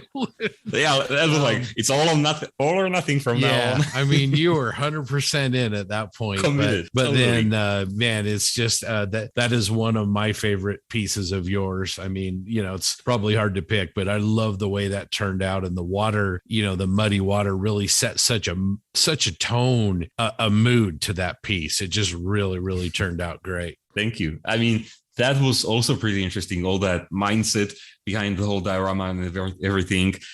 Basically, when I was starting out, I knew I wanted to try water diorama, and I had that photo of the real Mark IV. I was like, okay, this is going to be my inspiration. So I knew, I cut it in half and everything. And then when I started composing the diorama, I went the usual way, like the longer side of the rectangle was supposed to be towards the viewer, but that didn't really work out. And then I thought, why shouldn't I break the rules a little, and make the dominant view angle the shorter side, basically like in the photo. Yeah, so that was pretty different, because usually I spend at least half a day just planning and trying out, the composition. And this was just, okay, the first composition didn't work out, and I redid it, and it was done in 1.5 hours, and I was ready to, texture and everything. So it went pretty quickly, and maybe it was because that I could focus more on the painting and all of that other fun stuff. Who knows? You talked about a lot of the highlights from the year, a lot of great things. I'd be curious. This is a question that I've often wondered, what's the human side of Martin like? I look at Panzer the Lake, and when you had the bubbles that just came out of nowhere, I'd love to understand, how do you deal with those instances? Because I think, a lot of our listeners, a lot of viewers of your videos, myself included, are like, this guy's perfect all the time. But, what's the human side of Martin like? How do you go through a problem like that and stay motivated to complete it? Well, I mean, sometimes things like this happen. And when you're filming everything and posting everything all the time, showing all your work, then you have two options. You can cut it out and fix it behind the scenes and pretend like everything went smoothly and you're Mr. Perfect and everything. Or you can just go with it and see how it turns out. Because that was, even when I was doing the Mark IV diorama, my expectations were pretty realistic. So I was basically expecting that the resin pour would fail, like it would start leaking, or maybe the heat would, because when the resin dries, it heats up. So I was expecting the model starting to melt or something. Anything could happen. And I was just ready to film it all and make a video out of it, because why not make a video if you fail? At least people can laugh along with you. And that was pretty much the same with the Panzer of the Lake. Like, it started happening, I noticed it, and I knew that wasn't a problem that I would solve like in 5 minutes, So I just decided to film it. And, as I was dealing with it, the resin started drying and everything. I kept filming it in these small segments. And I basically, I knew that, okay, this doesn't look cool. But as I was trying to fix it, I started to make a plan how I'm going to fix it the next day, because I just knew there wasn't much I could do when the resin was still soft. Yeah, I think it didn't turn out so bad in the end. I could cover it with the next layer and with some of those floating leaves. It's still visible if you look at it under some angle, but I think it kind of adds to it, because river water isn't ever completely, clear or smooth. You can always have bubbles. Like people said in the comments, bubbles usually mean there's some life there, like frogs or turtles or whatever. So yeah, we can pretend there's some turtle there or something. So yeah, but other times when something fails and it's nothing significant, I just skip it. Like, when an enamel wash dries to a glossy finish in a few places, and I just hit it with a flat varnish off camera, because it's not really worth mentioning, and it's nothing serious. So yeah, so a little bit of both. So Martin, I feel like this year in particular, your kind of style and finish, and even I guess focus on scenic elements of your work has evolved. Would you be willing to talk about kind of what's changed for you in terms of your style? Well, another pretty tough question now that I think about it. What's changed? Well, we talked about those, terrains becoming more complicated and everything, and trying new methods, new mediums like water and snow and stuff. But I don't know. Like maybe I realized that a simple scene, like a completely bare bones, basic vanilla scene, doesn't have to be totally boring. Like, for example, the Panzer 38 has basically that's not even a vignette. It's who was it? Ruben Gonzalez, he calls them decorated display stand, DDS. So basically it's just a display, something that's used to display the model, but in a more attractive way, and a decorated display stand doesn't have to be just a piece of grass and a little bit of dirt. You can have a creek, you can have a small hill behind it, or a tree trunk, or it can go uphill, downhill, it can be sloped towards you, whatever. And a similar case was that Toyota Land Cruiser diorama. Okay, that has figures and everything, so it's technically vignette slash diorama, but it's still it's completely simple, just uphill road, and that's pretty much it. When I was doing that, I was trying to find some inspiration, like mountain road diorama. That was my Google search, or Afghanistan diorama, trying to see what other people did when they were trying to depict something like that. And, there were lots of, like winding roads in small scale and everything, all like pretty large dioramas. And I was like, okay, that's not my style. If I try, I can tell that story, or at least make that setting obvious with a small piece of terrain. So maybe minimalism is the key word here. I don't know. Because on one hand, okay, huge bombastic dioramas are always more attractive, even especially to people who don't do any armor models, because it has that wow factor to them, right? But I think it takes more skill to tell the same amount of story and to convey the same emotion, which is the most basic stuff. And I mean, okay, I'm not denying the amount of work that goes into huge dioramas and everything, because every piece of that is a small art piece on its own. But it's like, I don't know, it's like with movies. You can have minimalistic movies. Take, for example, sci-fi movies. You can have blockbusters like Star Wars, Star Trek, and whatever. And you can have minimalistic sci-fi movies such as Ex Machina, for example, So I think it's something like that, It's a different, not different genre, just different approach to it, Yeah, I completely see that in your work. And I think like the VW Beetle Dio, that's like the perfect example. There's not a whole lot to that scene, but it still conveys emotion and a story. And yeah, I think you're 100% right. And that's pretty interesting now that you mention it, because one of my patrons, who's a really good diorama modeler, his specialty is basically vegetation. And I have nothing on him. He's not just next level. He's the next level beyond that. And he did the same beetle scene basically with the round base and everything, pretty much not a copy of my work, but inspired by my work. And then there you could see the different approach from another modeler. You could see his handwriting there. And he did even a much better job, because his specialty is vegetation, and he included all those trees and small bushes and everything. And it was really like, if I could compare those two, his would be much better, because I think his scene tells the story even more clearly, because the one I did, basically my deadline was to finish the entire vignette in one day. So I didn't even paint the terrain or anything. And I mean, I was following reference photos from the real woods where those cars are rotting, but his scene is just way more, it speaks better to the viewer. So yeah, you can sell the story again on a small piece of terrain, but if you choose your accessories and terrain features and everything carefully, and you pull them off perfectly, it's going to speak volumes.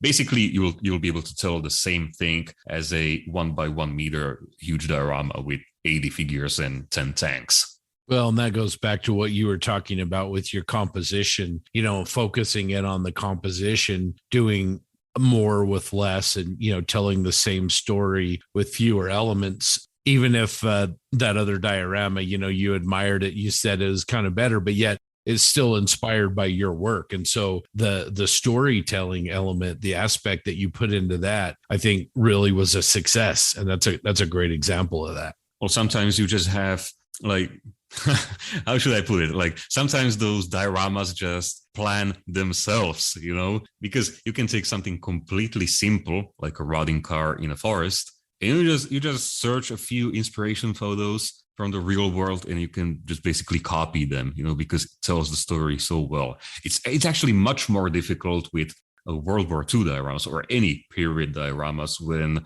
the original, like, it's really hard to find a period photo they just look at like, okay, this is perfect diorama material. Like if I interpret this photo into a diorama, it's going to be a total killer. That's pretty rare. Like that only happened with the Mark IV and I think the IS-2. Even the A7V, after all, that's not an authentic period photo. It's a photo montage of the A7V and someone just pasted it in Photoshop into the trench. So even that's not real. So yeah, like I said, that's not actually as easy as one might think, because most photos from the war are just tanks on roads, in cities, and nothing much going on there. Or dioramas from the Eastern Front. They're basically just huge, fast plains of grass and dirt and nothing else going on. So there you need to use your imagination a little bit more. One of the questions I have, Martin, we talk about setting the scene, and I think we kind of hinted at it there. When you start off on a project, I'd love to know the finished result 2, 3, 4 videos down the road. Is it around what you imagined, or does it evolve throughout that, process of not only the build, but the finish as well? Would love to hear your thoughts there. Sometimes it is, sometimes it isn't. But that's the part when it isn't is just because of the nature of my work. Like if I commit to something, I want and need to finish it because I want to deliver it to the viewers. So sometimes when I start a project where I don't have a clear idea, I just let it develop as I'm working on it. So maybe I start, figuring out something, maybe I get some ideas or something just immediately pops in my mind halfway down the road. And sometimes it doesn't. Sometimes when I finish the model, I have to sit down and actually think about something interesting for it. Sometimes it works, sometimes it doesn't. And other times, and I think it was in most cases, when I had a clear image from the beginning. The Mark IV, that was inspired by a photo. A7B, same thing. I basically built the diorama after I built the model, and then I painted everything. IS2, same thing. What else? Yeah, actually, that's about it. Okay, the Volkswagen Beetle, I knew it would be in the forest, but KV2, that was complete improv. Basically, when I finished the model, I posted a video. I sat down in my kitchen with the model and a few blocks of styrofoam, and I just started thinking, like, what can I do with this? And diorama masters like Marien van Gils, they would tell you, like, that's not a good approach. You're doing it wrong. But sometimes, it just happens that way. It turns out that way. The Conqueror, which is probably my biggest diorama, that was, again, also complete improv. Like, I knew it would be a rusty wreck, according to those photos from Britain, from today. I wasn't sure if I was even gonna put it on some kind of scenic base, because it was a large model and I don't have too much space in my display anymore. And so I was wondering, is it gonna be a standalone model? Yeah, probably yes. Then when I started painting it, like, okay, this probably would need some totally basic bare bones vignette or something, like a piece, a bunch of those concrete blocks, some tall grass, and maybe a lamppost behind it, and that would be it. And then it just developed further, because I don't know if I talked about that. Oh yeah, I did in those videos. Like, that building behind it, that's actually an old collective farm warehouse from a neighboring village. And I was going through there on my bike one day, and I was like, okay, that's a pretty nice building. That would be a nice modeling project. So I snapped a picture of it, and I thought, hey, I think this would actually fit pretty well with the Conqueror. Like, there was the building, the concrete yard around it, lots of mess, wooden pallets, old doors, broken window frames, and everything, against the building. Like, yeah, that's pretty. Like, I could completely imagine a real rusty tank parking there. So that really just developed along the way. So yeah, sometimes, like I said, sometimes it's a plan from the beginning. Sometimes it just develops. What about cats and dogs? Curious as to how that kind of came about. That was improv, because when I was building the Yak Panther, I knew I wanted to make a Normandy diorama for it, but I had no idea how it was gonna look. But then I also positioned the suspension. I moved the suspension, I raised the back wheels, and I made that small jig for it so it could sit somewhere. I was like, okay, I can use this to position the suspension, and I can use this piece of styrofoam later in the diorama, so the tank would fit perfectly to that scene. So that was pretty much all I knew when I was building the model. Like, okay, it's going to sit on some kind of hill because the suspension is already alive, so to say. And there was no going back from there. And then, I remember, I was developing that composition and the whole idea as I was painting the model. When I think hard, I can remember a few nights when I was just sitting at the front of the computer. I had Photoshop open, and I had, scale mock-ups, like the top view of a Yak Panther, and I was drawing rectangles around it, and turning it around, like, okay, how large is that diorama supposed to be? Where is the building gonna be? Where are the figures gonna be and everything, And then basically the final composition was something completely different. So that's probably a good advice. Don't rely on illustration or sketches or anything, especially not in aerial view sketches. They don't work. You need to see that diorama sketch in 3D. So it's always better to use some, old boxes, pieces of styrofoam, whatever, even toilet paper rolls, if that works for you. Whatever you can use to imagine all those important elements in 3 dimensions in front of you. That was awesome. I need a minute to take that all in. So Okay, Martin. Well, you can hear the excitement in your voice. I think there for a while in 2022, I'm going to speak for you. So correct me if I'm wrong. But I thought our favorite uncle was getting really worn out. You know, you had the stress of your house, you had the videos and everything, and you've released a couple videos. And one of those is talking about some changes that are coming to your channel. And so I wanted to maybe talk about that. So maybe, you know, what were some of the reasons for those changes, and how do you think those changes are going to help you improve? Yeah, well, basically, TLDR version is that I'm not gonna guarantee weekly videos anymore. It's just not my goal anymore. And videos are gonna come out whenever I consider them ready. And that might mean, okay, maybe 2 or 3 weekly videos in a row if they're suitable for these small episodes. Sometimes it might be even, I know it sounds scary, but maybe 3 weeks without a video. And then I will drop this huge, 40-minute video with an entire model from opening the box to finishing it in a vignette. Who knows how it's going to develop? And I know a lot of people are going to groan like, oh my gosh, no, and everything. The whole Nightshift experience is ruined for me. And he just became lazy and complacent and whatever. And he's not trying anymore. And I mean, okay, if someone thinks that, that's completely okay. Because technically, it might be true. But then again, my perspective and the whole reasoning behind it was that, yeah, the house was the last straw that broke my back, but it was a long time coming, because as I said in that video, the whole channel took off. I started the channel 1 year before the COVID pandemic, but back then in the beginning, I was pacing myself. I was breaking models into ridiculously small parts, like one episode about light chipping, one episode about dark steel chipping, one episode about the rust around those chips, next episode about the rust streaks going down from those chips, and everything. So I had a lot of room to make videos in advance and everything. And I wasn't really, caring about their performance or anything. I was just trying it out, if it's going to work or not, if people are going to like it. And everything back then was fresh for me. So even making a video about rust streaking was something exciting for me as a creator. But then pandemic, was a thing. So everybody was locked inside. And I had a lot of time to work on those videos because I couldn't go outside. I couldn't meet anyone, I couldn't hang out with anyone new or old or whatever.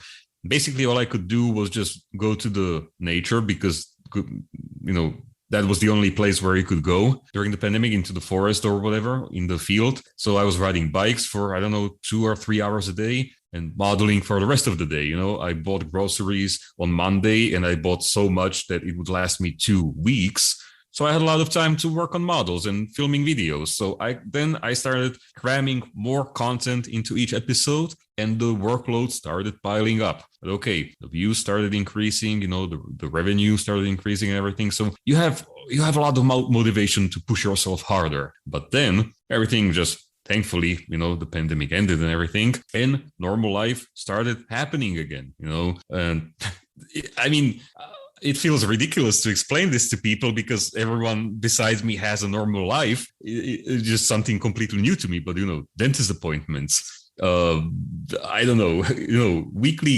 weekly grocery shopping, visiting friends, hanging out, whatever, you name it. Everything that every other normal human being does besides me.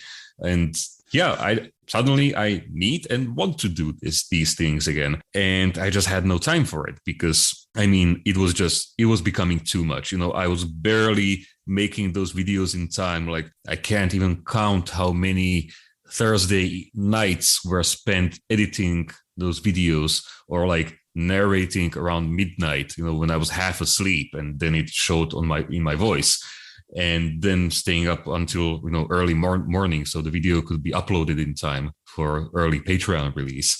It just started taking away my passion for modeling because everything was just a chore, something that needed to be done.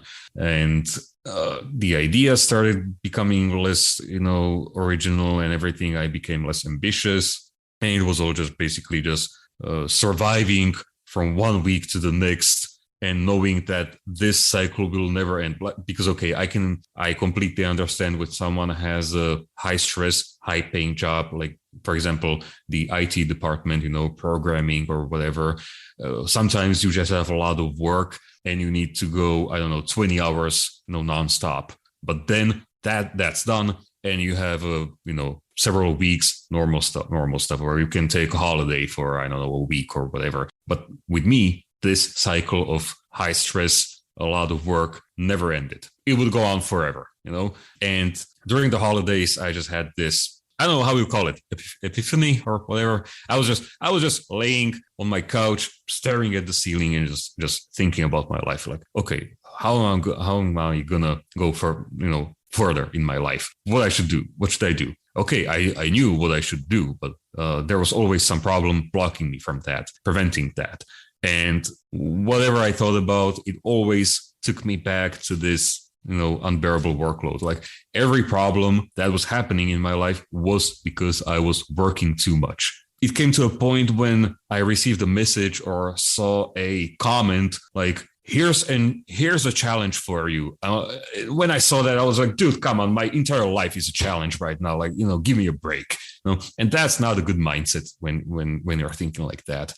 So I knew that something had to change, and it was going to be this, because I had no passion for this, because there was seriously, like, writing those videos, like the script that I'm reading or just following, that became the most depressing part about this whole thing.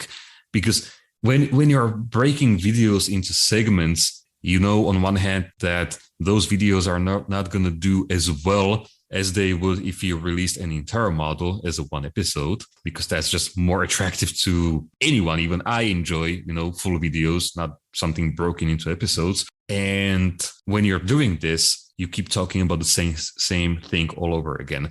And when you're trying to write a script about pin washes that needs to be at least 10 minutes long, and you're doing it for the 100th time, it just completely messes with your head. Like it's basically a metaphor. It was a metaphor for my life, like doing the same insane thing all over again. And it would never change if I didn't do something about it.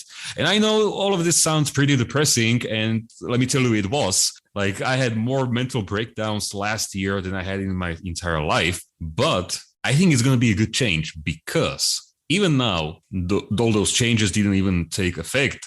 Like, there wasn't enough time to do that. But even now, I feel way more inspired and more giddy with excitement when I start working on something.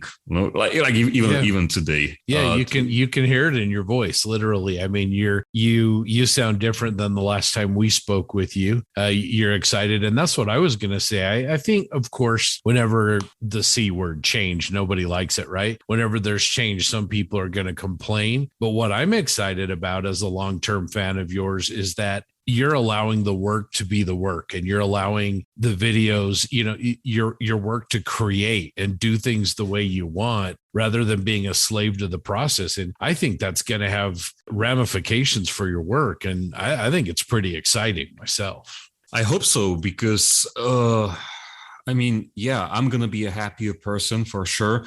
But also, I think it will give me more room to try other things, like those things that people kept suggesting to me all the time. And even something people didn't even suggest, but I had these ideas, but I never wanted to try them, because when you're making episodes and the first video in that series doesn't do well, then the whole series is doomed, because every other video is going to do worse. And you're basically dooming your entire channel for, a month at least. And then it takes usually twice the amount of time for the channel to recover from that blow. It's just the way the algorithm works. I mean, I stopped caring about it a long time. I mean, I wouldn't make this change if I cared about numbers, That's the one thing. Like, I had to accept that, the views are going to be lower. The revenue is probably most likely going to be lower. But I'm at that point when I'm completely okay with that. And I would trade less views, less income for more peace and quiet and time to relax and actually live a normal life. Yeah, plus better quality, because I'm sure you feel like there's different ways that you want to show your work and cut the videos and do things differently, and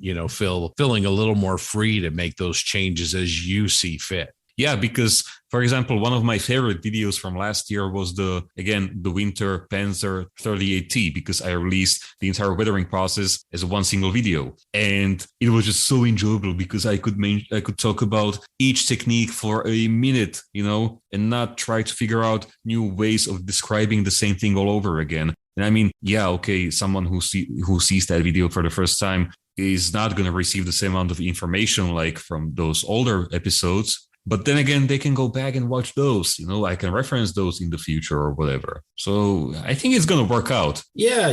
Martin, dare I say, I look at this from like a small business perspective. You're a small business owner, just very coupled with your art. And I'm being honest when I say that. And it's, you have a different strategy for 2023. And you look at the feasibility of the business, what it takes it's a churn. It sounds like it sounds quite frankly, demoralizing sometimes, to be constantly under those deadlines and just feeling ground to a pulp, and to sit back. And I think it's incredibly important. And it's great to hear that you realize this, and you're making a change for the betterment of yourself. And I echo what Scott says. I think your work's going to represent that, where, it's not going to follow any prescribed manner that the market says. You're going to do your own thing. I think the value created from that uniqueness will only increase your, your brand, your presence, your work.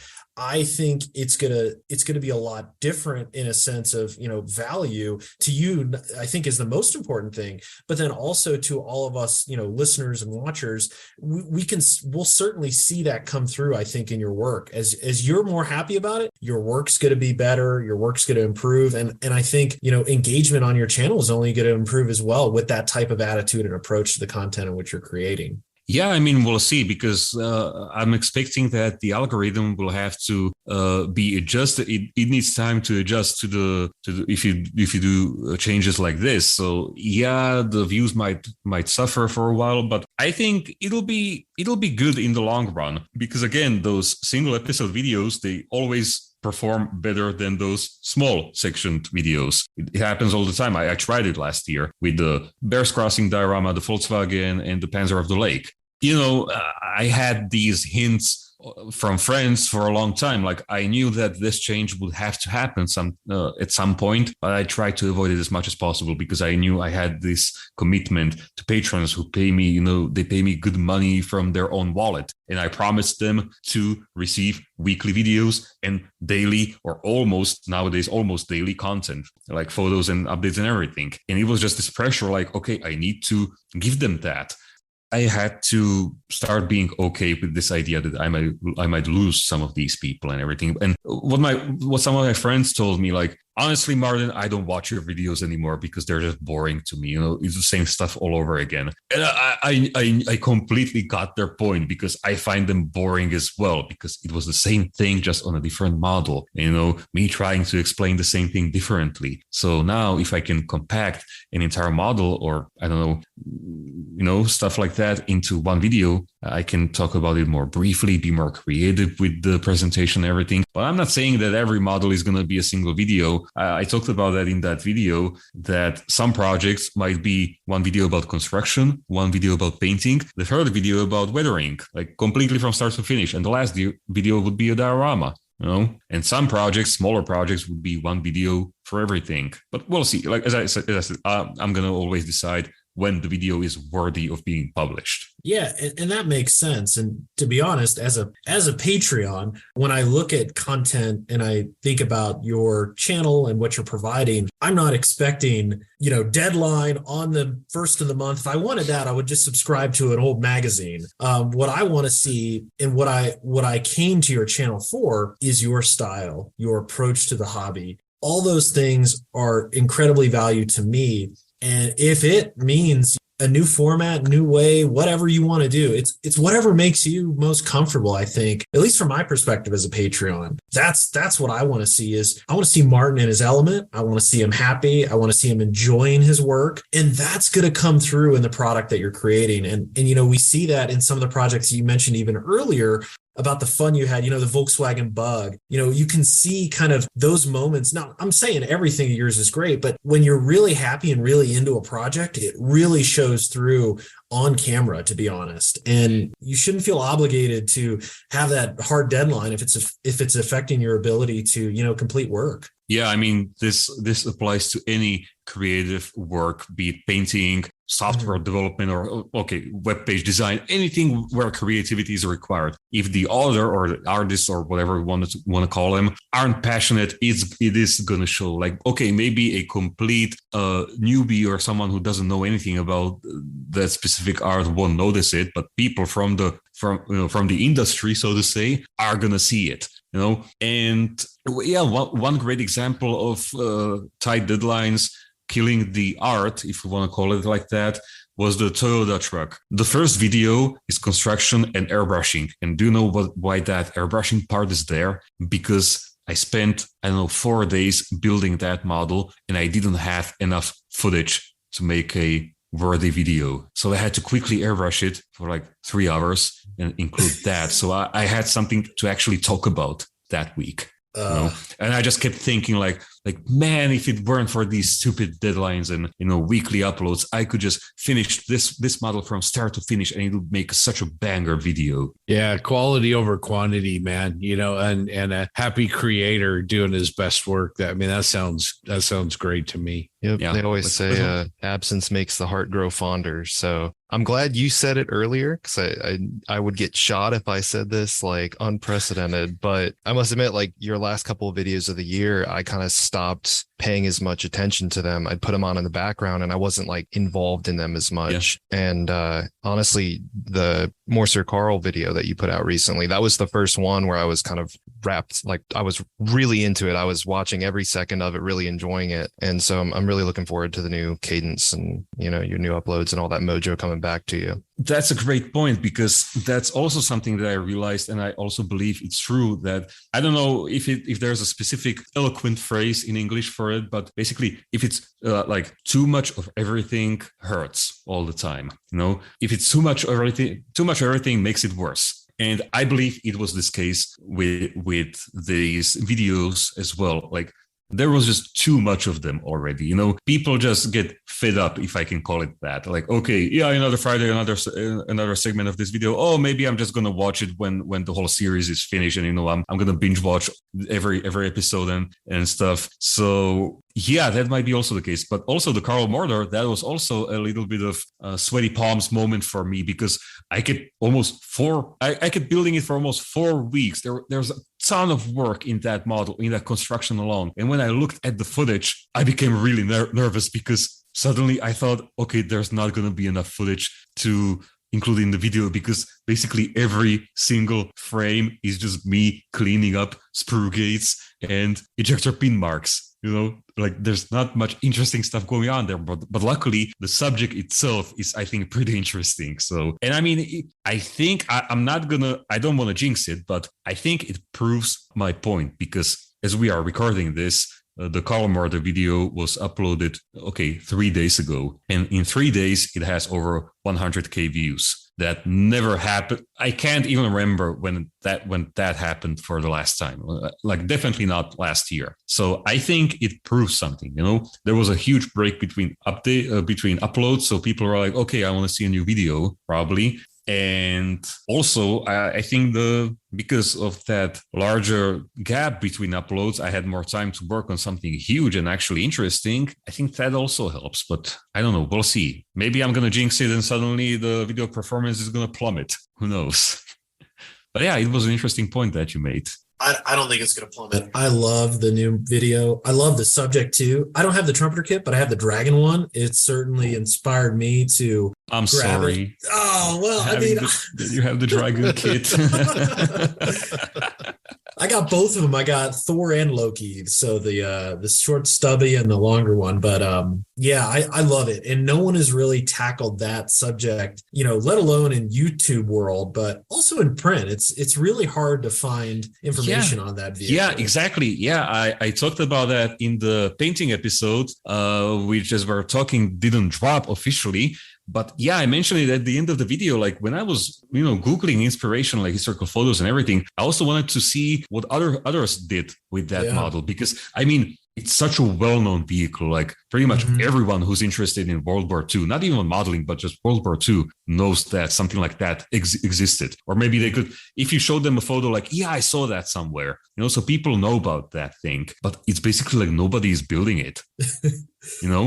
Like you can see handful of models built on the internet, but you can see tons of forum threads where people are gonna like, okay, I'm gonna build this. And then the thread dies after 1 or 2 pages because they just. I think it's not such an exciting model to build because it's complicated. It has lots of parts. It's huge and it's fragile. There's a lot of stuff you can break, and it's not as easy to paint because of that. So I can see why, And it's not the most exciting weathering subject either. Like you can't beat the shit out of it because it was actually a highly valuable artillery piece. It wasn't a tank that was just sent into the meat grinder, so. Yeah, I think you hit the nail on the head there where they're like, oh man, I have it. I'm going to start it. This is great. Like, let's do it. Let's do this. And then they start jumping in and they're like all these wires that go up onto the main gun mount and the railing and all the great work. And, it's just like you said, it's a very complex project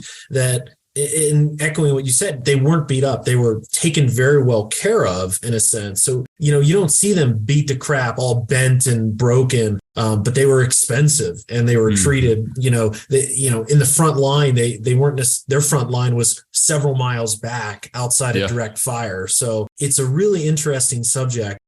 Someday I really want to see the real one at Kubinka. I don't know when that's going to be, but it's just such a unique vehicle that, you said it's pretty inspiring when you look at it, but unfortunately you don't see it in scale. And it's funny. I just pulled up Missing Links. I'm like, I don't think I remember seeing one on there. And there's only one posted on Missing Links. And it's a very old build. So it is not one that's tackled often at all. And I think what your videos serve is not only, inspiration for people building it, but also help shed light on the historical significance of the vehicle as well, too, I think.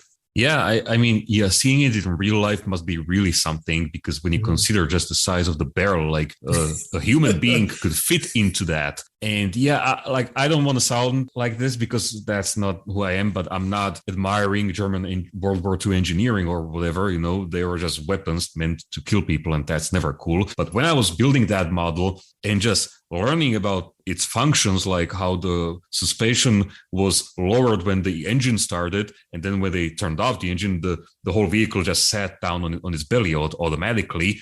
People could design this almost 100 years ago with just a pencil and a ruler. It's insane. Yeah.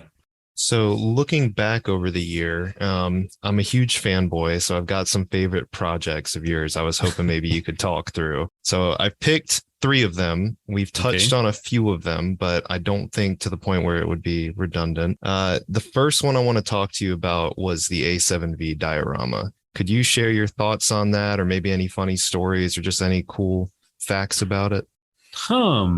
Cool facts. Yeah, that was a model that I picked up because I had it for a long time and the paint scheme was very intimidating to me.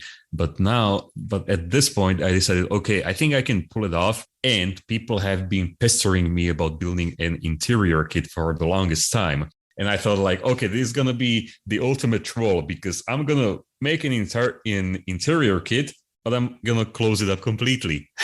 So people are going to freak out, Yeah, that was one motivation. And also I just really started to like the shape of the vehicle. And I was interested to see like how am I going to able to weather that? Because it basically has no tracks. The tracks are hidden, so you can't have like splashes of mud on the back of the vehicle or anything. And also funny thing, the vehicle looks the same from the front and from the rear. It's just, it has the gun barrel in the front, but basically it has the same shape. Everything is pretty symmetrical. So I was basically decided like, okay, I'm going to build this model. I know it's a Menk kit, so it's going to be a pretty enjoyable build and everything. And I was thinking about the diorama. And yeah, another thing was because I just finished the Mark IV diorama and I kind of had this World War I hype, like, okay, let's build something else from the Great War. And I already had this model, so it was an obvious choice. And yeah, then I found that Photoshop image. I knew that it was a fake composite image.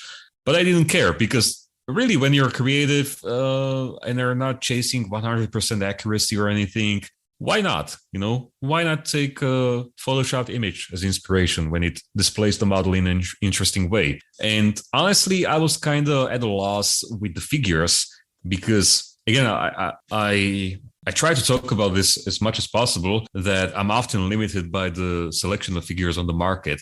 I don't really trust plastic figures. I don't know why. I just have a mental block against them. Like I'm worried the detail is going to be soft and there's going to be a lot of filling and sanding. But then again, sometimes when you buy a resin figure of questionable quality, it's a lot of work as well. So yeah, maybe I could try some plastic ones too. But yeah, back to my point. I'm always limited by what I can purchase. And for this diorama, my only choice was a set from Stalingrad, and it was this huge set of, I think, 6 figures. It cost me 90 euros. So I was like, I better use some of those because it cost me a lot of money. Yeah, they're expensive figures. And I didn't really know what to do. It's just, 2 dudes standing there, like nothing much going on. But then I realized it's just kind of my style. Like there's never much going on in my dioramas, and I'm kind of okay with that because I know why that's the case, because I'm limited with those figures, and I know it's beyond or above my pay grade to try and change that. Like I don't feel like trying to convert figures or sculpt my own, God forbid. So yeah, and that model, I probably never had more fun painting a model than the A7V. With the masking, with the silly putty and everything, that was pretty cool, and post shading it. And yeah, that was fun, definitely. Painting the diorama, not so much, because I was again oppressed with my ridiculous deadlines. But overall, yeah, that was a pretty sweet model. Yeah, I mean, that camo scheme is awesome. And I'm glad you brought up the weathering, because that's one of the things I thought was really awesome about that build. Because when you get that World War I or even World War II kind of French camo with the black lines and multicolors, it's really hard to like weather it and make it look good for all of the colors involved. And I think you nailed it. So yeah, that was an awesome build for sure. Thank you. So my next one is the meme, the Panzer of the Lake. Uh-huh. That is such a cool subject. And as a Gen Zer, I respect the memeage. So do you have any thoughts on that? Yeah, that was my YouTuber side deciding. I just went into that project like, okay, I'm going to make a video that's going to generate a lot of views. That was my whole inspiration behind that model. And it was a lot of fun because I basically just had to build the turret, and it was okay. So the construction wasn't so much fun because it was a 3-star kit, and those are just ridiculously segmented into the stupidest pieces, and that wasn't fun. It's just not the type of modeling I'd enjoy. But then as I cut it apart and started constructing the diorama and everything, I think I found a pretty cool figure for it. Sadly, there's nothing that comes as close to the original soldier in the historical photo, leaning with the rifle and everything. But I think this one is even better because he's really like, he has that contemplating face, with the pipe in his mouth and everything. So he's really thinking like, what is the tank's wisdom? So everything just clicked pretty well together. And yeah, I think I never finished a 1/35th scale model in 2 days, painted in 2 days. But then again, it was just a turret. And so, but yeah, everything about that model felt really good. That was a good time. I wasn't exploding with laughter and amusement or anything, but it was just a really relaxing project, except those bubbles. But yeah, even that could be fixed. That was fun. But again, yeah, that was just, let's try if I can really generate a lot of views with this video, like take something really popular and see how it turns out. And I think the reception even with my friends was pretty good because they started sending me future diorama ideas, like a river and just a gun barrel sticking out of the river. Like, yeah, that would be really sweet diorama. I was going to ask low cost as well. I was going to ask if you had any other meme dios planned, like maybe the Tonk or something. Yeah, everyone keeps talking about the Tonk, but like, dude, I'm not going to waste an entire Dragon kit of M48 or is it M60 or something for just a piece of track, the small cupola and 1 wheel or 2 wheels. Like, that's not really cool. But maybe, I don't know, who knows? But I'm not really overly excited about the Tonk. How could you? That's a hate crime. All right. So the last one that I really, really enjoyed was your Conqueror Rust Bucket build and that whole scene. So yeah, share some thoughts on that if you can. Yeah, I mean, I already talked about the whole process of the diorama, how it sort of bubbled to the surface along the way. But basically, the idea at the beginning was that I realized I have a lot of shelf queens. Maybe not a lot.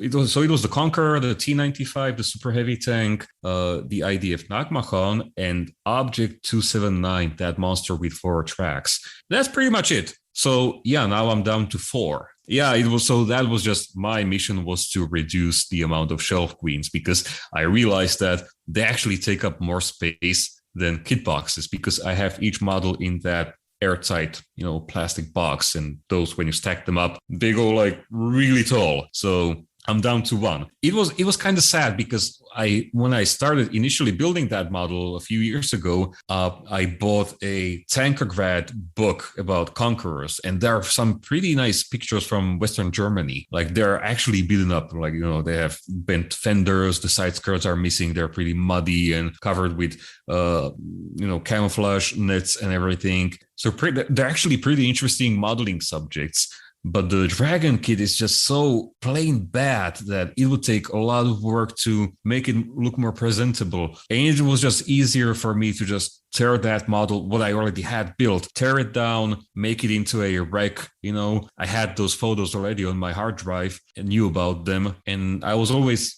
since I put the model aside all those years ago, I was playing around with this idea, like, yeah, maybe it would be a more interesting model if I built it as a Rust Bucket. But I could have added a few shell impacts, because those tanks are basically used as range targets nowadays. So that would probably tell the story even better, but yeah, I'm just glad it's finished.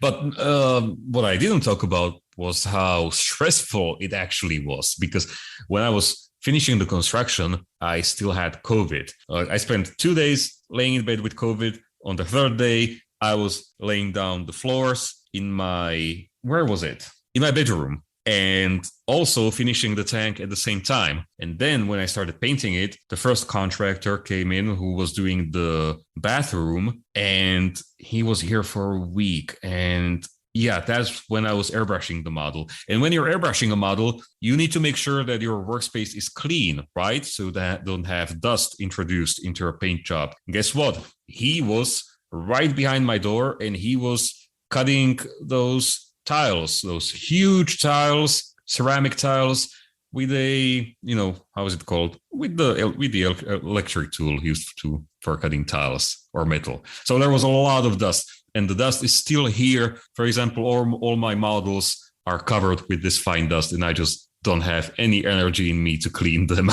So yeah, that wasn't as awesome as it could have been. And yeah, then I remember there was a group of contractors who were changing radiant heaters or radiators, and that was the weirdest thing, let me tell you. I already had the building finished, so I was basically finishing the terrain. And one of them just knocked on my door to my studio and peeked inside, and he was like, "Oh, you like building models? I also like like looking at models." I was like, "Sweet! Like, do you go to some competitions? Like a viewer or something?" She said, "No, I just watch YouTube." "Oh, really? And who do you watch?" "This guy, Nightshift." I was like, "Okay." Should I tell him? And I mean, yeah, I told him, and he said that his son is a real fan. So I gave him one of my models for his son. Oh, so that's awesome. I hope he was happy. Yeah, there's a bonus for you. Holy cow.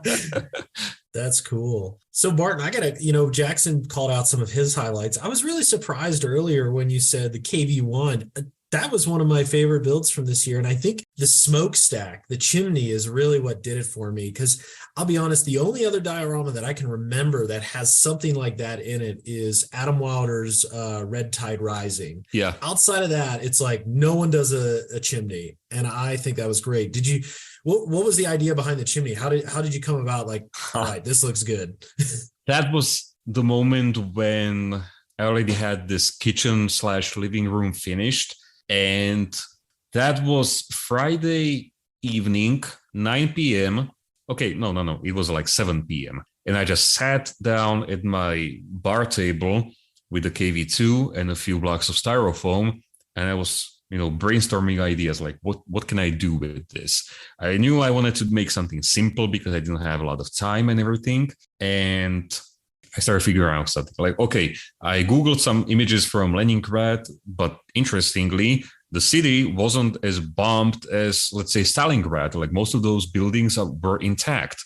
So like, okay, I can't do anything interesting there. So what else can we do? Okay, Leningrad was an industrial city. Half of the tanks were built there. So large factories. Okay, so let's do something industrial. I mean, it's no secret that I love industrial buildings. That's why also I stylized my entire house in industrial style. So I wanted to do something like that. But then again, I Googled some ideas, and a lot of people were doing these corners of industrial buildings. There were also aftermarket, buildings cast from plaster in this similar shape, like just a small corner or something. And I was thinking, maybe I can cheat and maybe, be a little lazy and just copy one of those and make one myself, maybe just a little. And then I thought, okay, so what's else that's pretty interesting but simple? And I think I saw a diorama set from RT Diorama, and they're actually a pretty cool brand.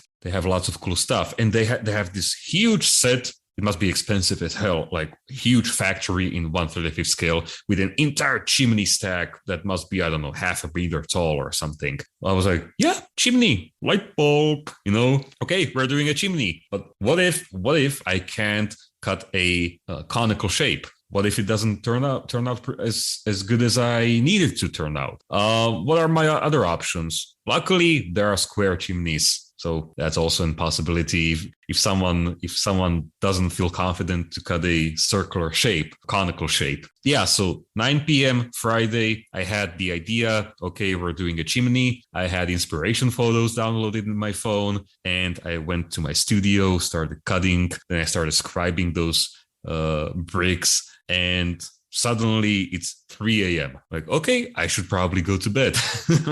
But at least I had the chimney ready for painting. No. It wasn't ready for painting. I just had the stack and bricks. I still needed to make the square base underneath it and everything. But yeah, that was finished over the weekend. But yeah, I was just so engulfed in that I just forgot to even go to bed.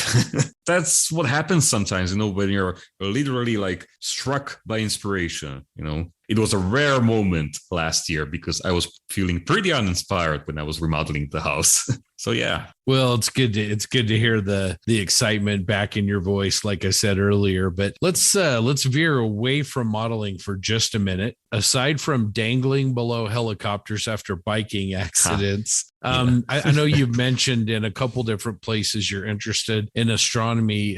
What's Martin going to do for fun in 2023? Yeah, like I'm a huge nerd, and basically most of my time at the workbench I spend listening to either true crime podcasts or space documentaries or podcasts or whatever. And it comes and goes in waves. You can't do one for a long time. You need to change things up. So yeah, I'm really into astrophysics and theoretical astrophysics and all this cool stuff, like theories of, like, we can start talking about the potential shape of the universe if you want, or what's beyond the edge of the universe, or how it's not infinite but it doesn't have an edge. But let's rather not, because that's a really deep rabbit hole, or should I say black hole. And yeah, I'm really into space. And I had this idea between the holidays, like between Christmas and New Year's, like, hey, I didn't treat myself with anything. What if I buy a visual telescope, like, so I can, just observe the planets and so on. So I bought it. I have it here next to me. And it's cool, seeing them with your own eyes, but you don't see them as well as you would hope. They're basically just small light, shining dots. Like Jupiter is just a really bright, it looks like a star, and you can see 3 or 4 moons around it. And that's basically it. That's all you can do. yesterday I was able to find the Andromeda Galaxy, but it just looked like a small cloud, but the excitement, like, yeah, I actually found it. It's really there. You can see it. That was amazing. But basically, I decided to try out this new hobby. So I ordered a new telescope, like an expensive astrophotography rig. So robotic mount, a pretty solid telescope, all the gadgets for it. I already have a computer to control it, to the whole rig. I still need to buy a DSLR to take those pictures. But yeah, this year, I'm really interested in deep space astrophotography. So we'll see how that's going to turn out. That sounds pretty cool. Sounds like a lot of fun. How's the biking going? No other accidents. Luckily, no accidents. I'm taking it pretty, slow. And well, unfortunately, the weather isn't really cooperating right now. And honestly, since August last year, I didn't have much time to go outside because it was just so much work here. I was tired all the time, and there was always something to do. And I was just like, yeah, let's just rather spend this time more productively, either modeling or doing the house stuff. But yeah, I mean, I'm planning on returning to it, but it's completely muddy outside. And lucky those people who live like in the Pacific Northwest and whatever, where when it rains, the dirt is basically just peat and water. So it's wet, but it's not muddy. Here, if you try to get into the forest and you just enter the field road that you need to take to access the forest, you'd be stuck in the mud after like 5 meters. Your wheels would just lock up and you wouldn't get there. And you would be lucky if you got home before sundown. So it's not really possible now. And even the weather is just so depressing. It's overcast all the time. It's 3 degrees Celsius right now. So it's like minus 1,000 Fahrenheit, I can imagine. And yeah, just, it's that time of year when it's actually better to just stay inside. But yeah, modeling as a job and hobby with a lot of passion, renewed passion, mountain biking, of course, and astrophotography. So we'll see how it's going to progress. So speaking of your interest in space, now I'm curious, have you ever had an interest in doing any real space modeling subjects? Does like Warhammer count as space modeling? Because it takes place in space, right? But even I wasn't even interested in that like ever.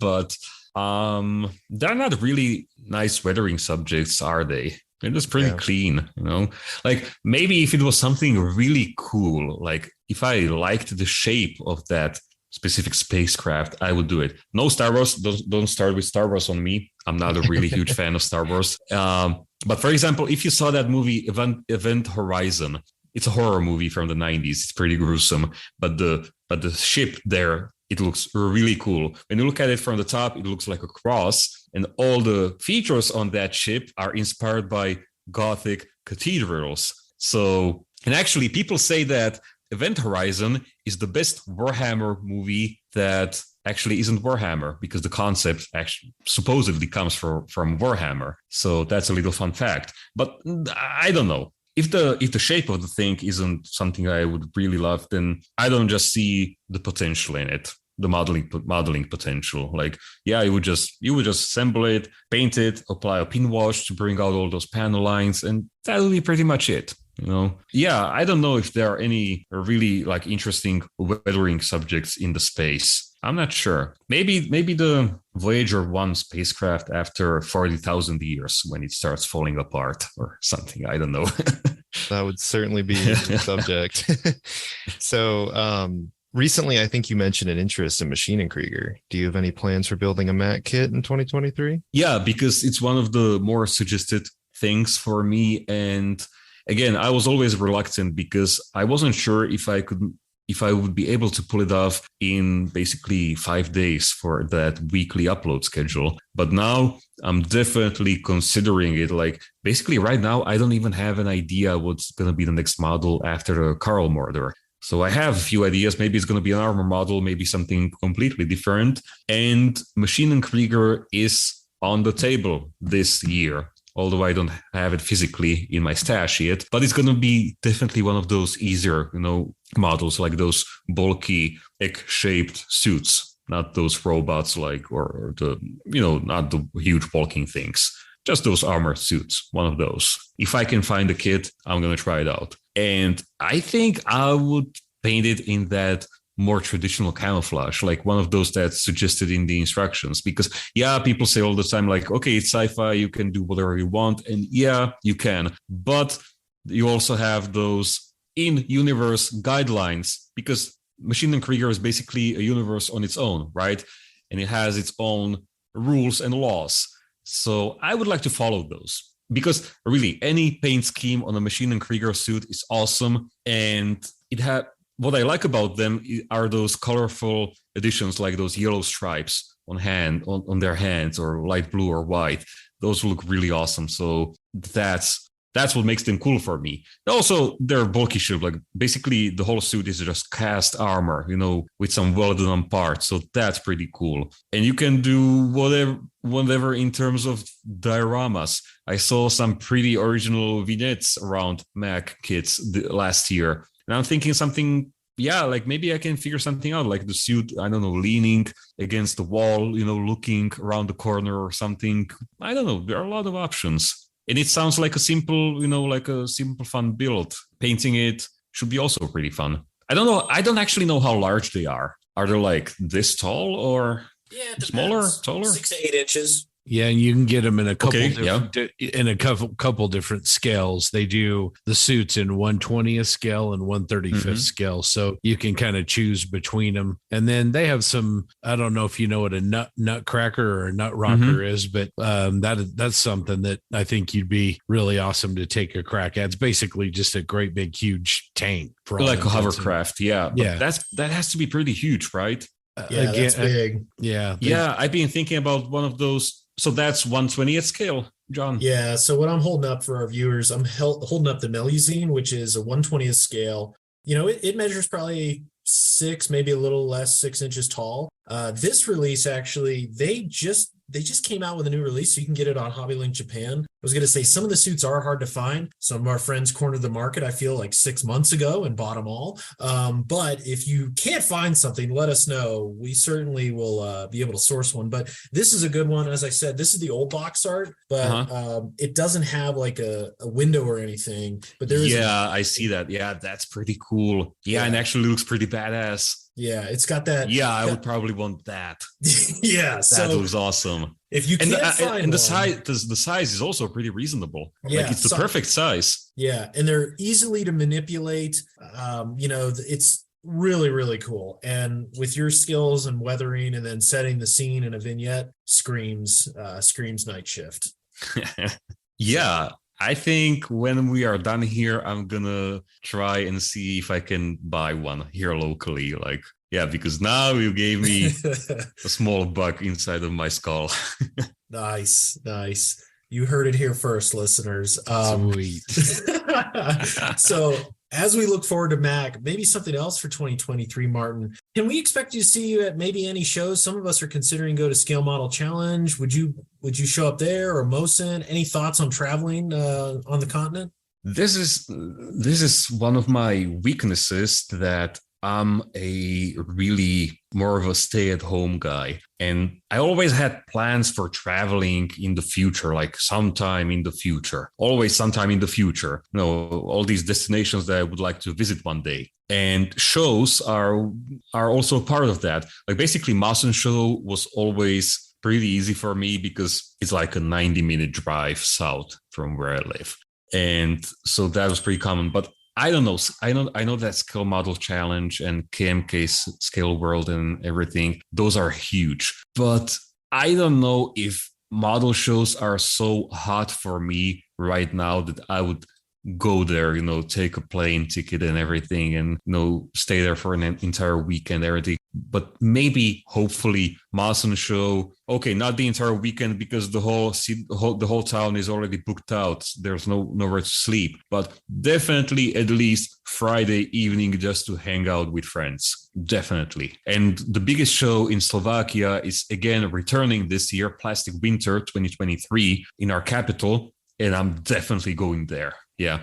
Nice. Honestly, okay, shows pretty much died down during the pandemic, understandably. But even before then, model shows kind of lost their charm to me because suddenly this became my job and I really wanted to do something else over the weekend, not again, some model related stuff. But where was I going with that? Yeah, I'm also, I don't know, maybe people figured it out about me, but I'm a really introverted person. And that doesn't mean I don't go outside like ever, forget all those stereotypes.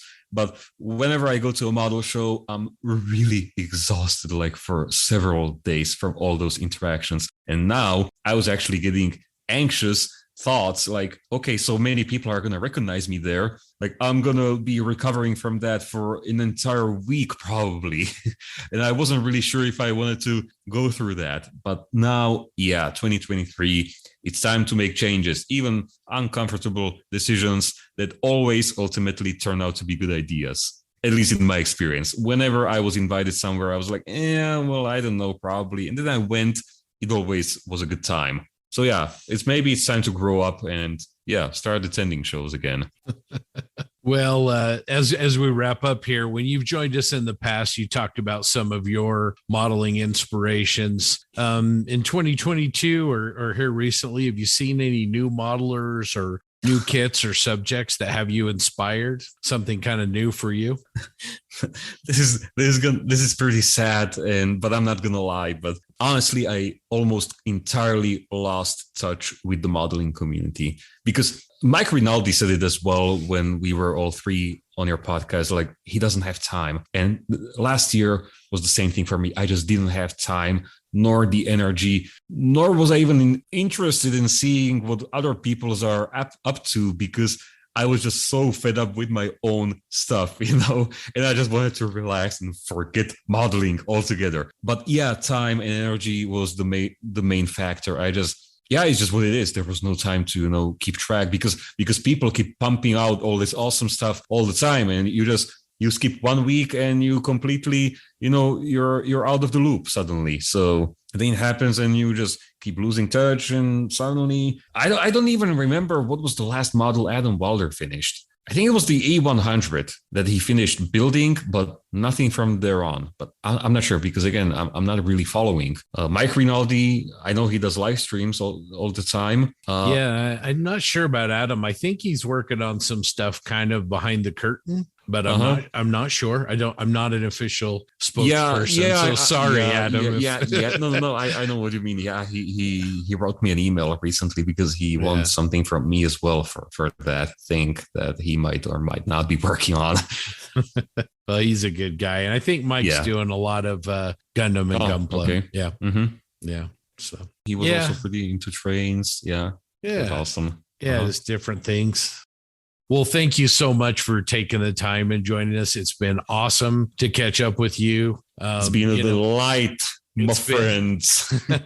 It's been a long time. Maybe next time we'll try not to make it so long, but very excited for the changes that are coming to Nightshift. The mortar is fantastic, and I'm really excited to see where this new kind of release cadence, the freedom that you have, where it takes you and where it takes the channel, and super excited to see that. So we'll see. Maybe we'll meet again in, I don't know, 6 or 10 months, and I'll be here crying like, I just ruined my entire career. Why did I do that? Doubtful.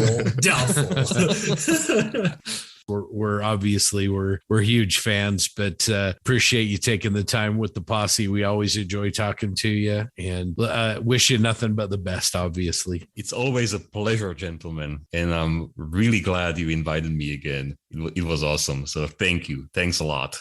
Yeah, I love the discussion, Martin. Can't wait to see the next video. And I love your armor, but I love the dioramas even more. So you've taught me so much for even just painting grass. I know that sounds so basic, but you have really shown me the light in terms of basic diorama techniques. So thank you so much for picking up. Thank you. I appreciate that. But now that you mentioned it, I know I'm dragging this on, but that was were always so weird to me.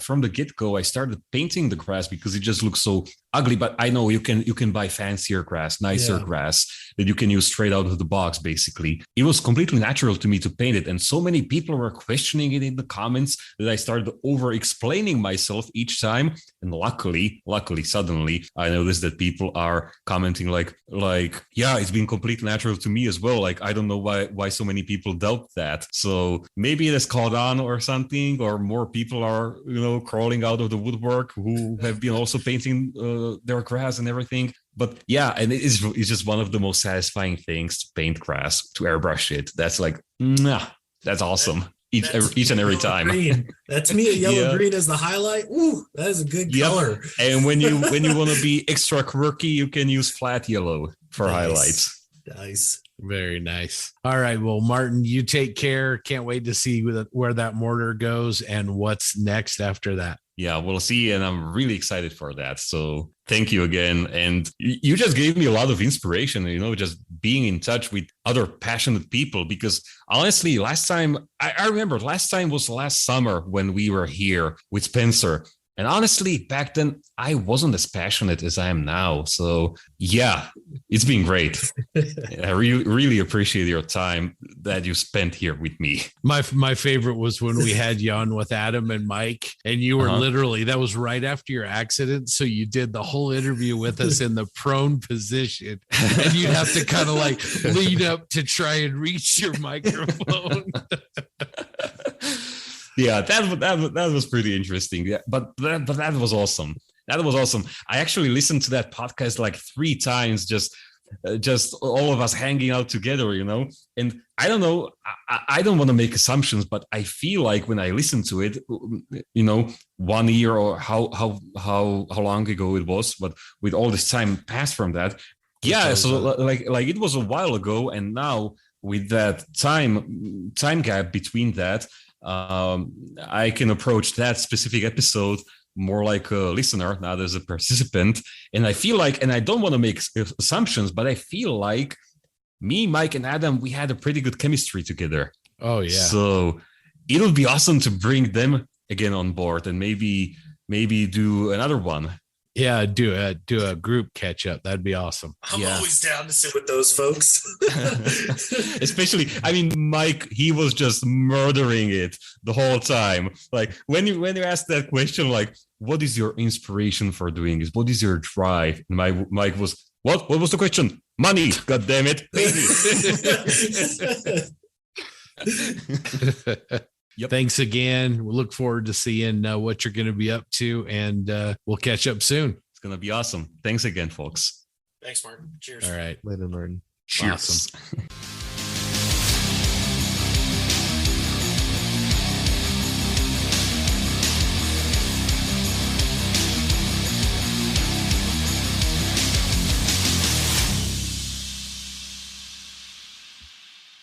And that was absolutely fantastic with one of our favorite guests. Martin is no slouch, and we love the new format he's going with his channel. His latest project, the Carl Morser, is really great, and it's cool to see something like that in scale. And a lot of what Martin has done, I think, really ties well into this next discussion topic that we want to have. And it's balancing historical accuracy with artistic expression. One of the things as modelers, we see photographs, we become inspired. But a lot of times with those photographs, it's like, man, if it was just this, a little bit more of that, a little bit more of this, the scene could be absolutely perfect. And I think I'd love to drill down and talk through some examples or some things on the horizon for some of us where we've seen historical examples, but then we also put our artistic interpretation expression into it. And that can be everything from the type of vehicle itself, the type of finish, the paint, anything and everything. And it gets back to the core of what we've always stressed,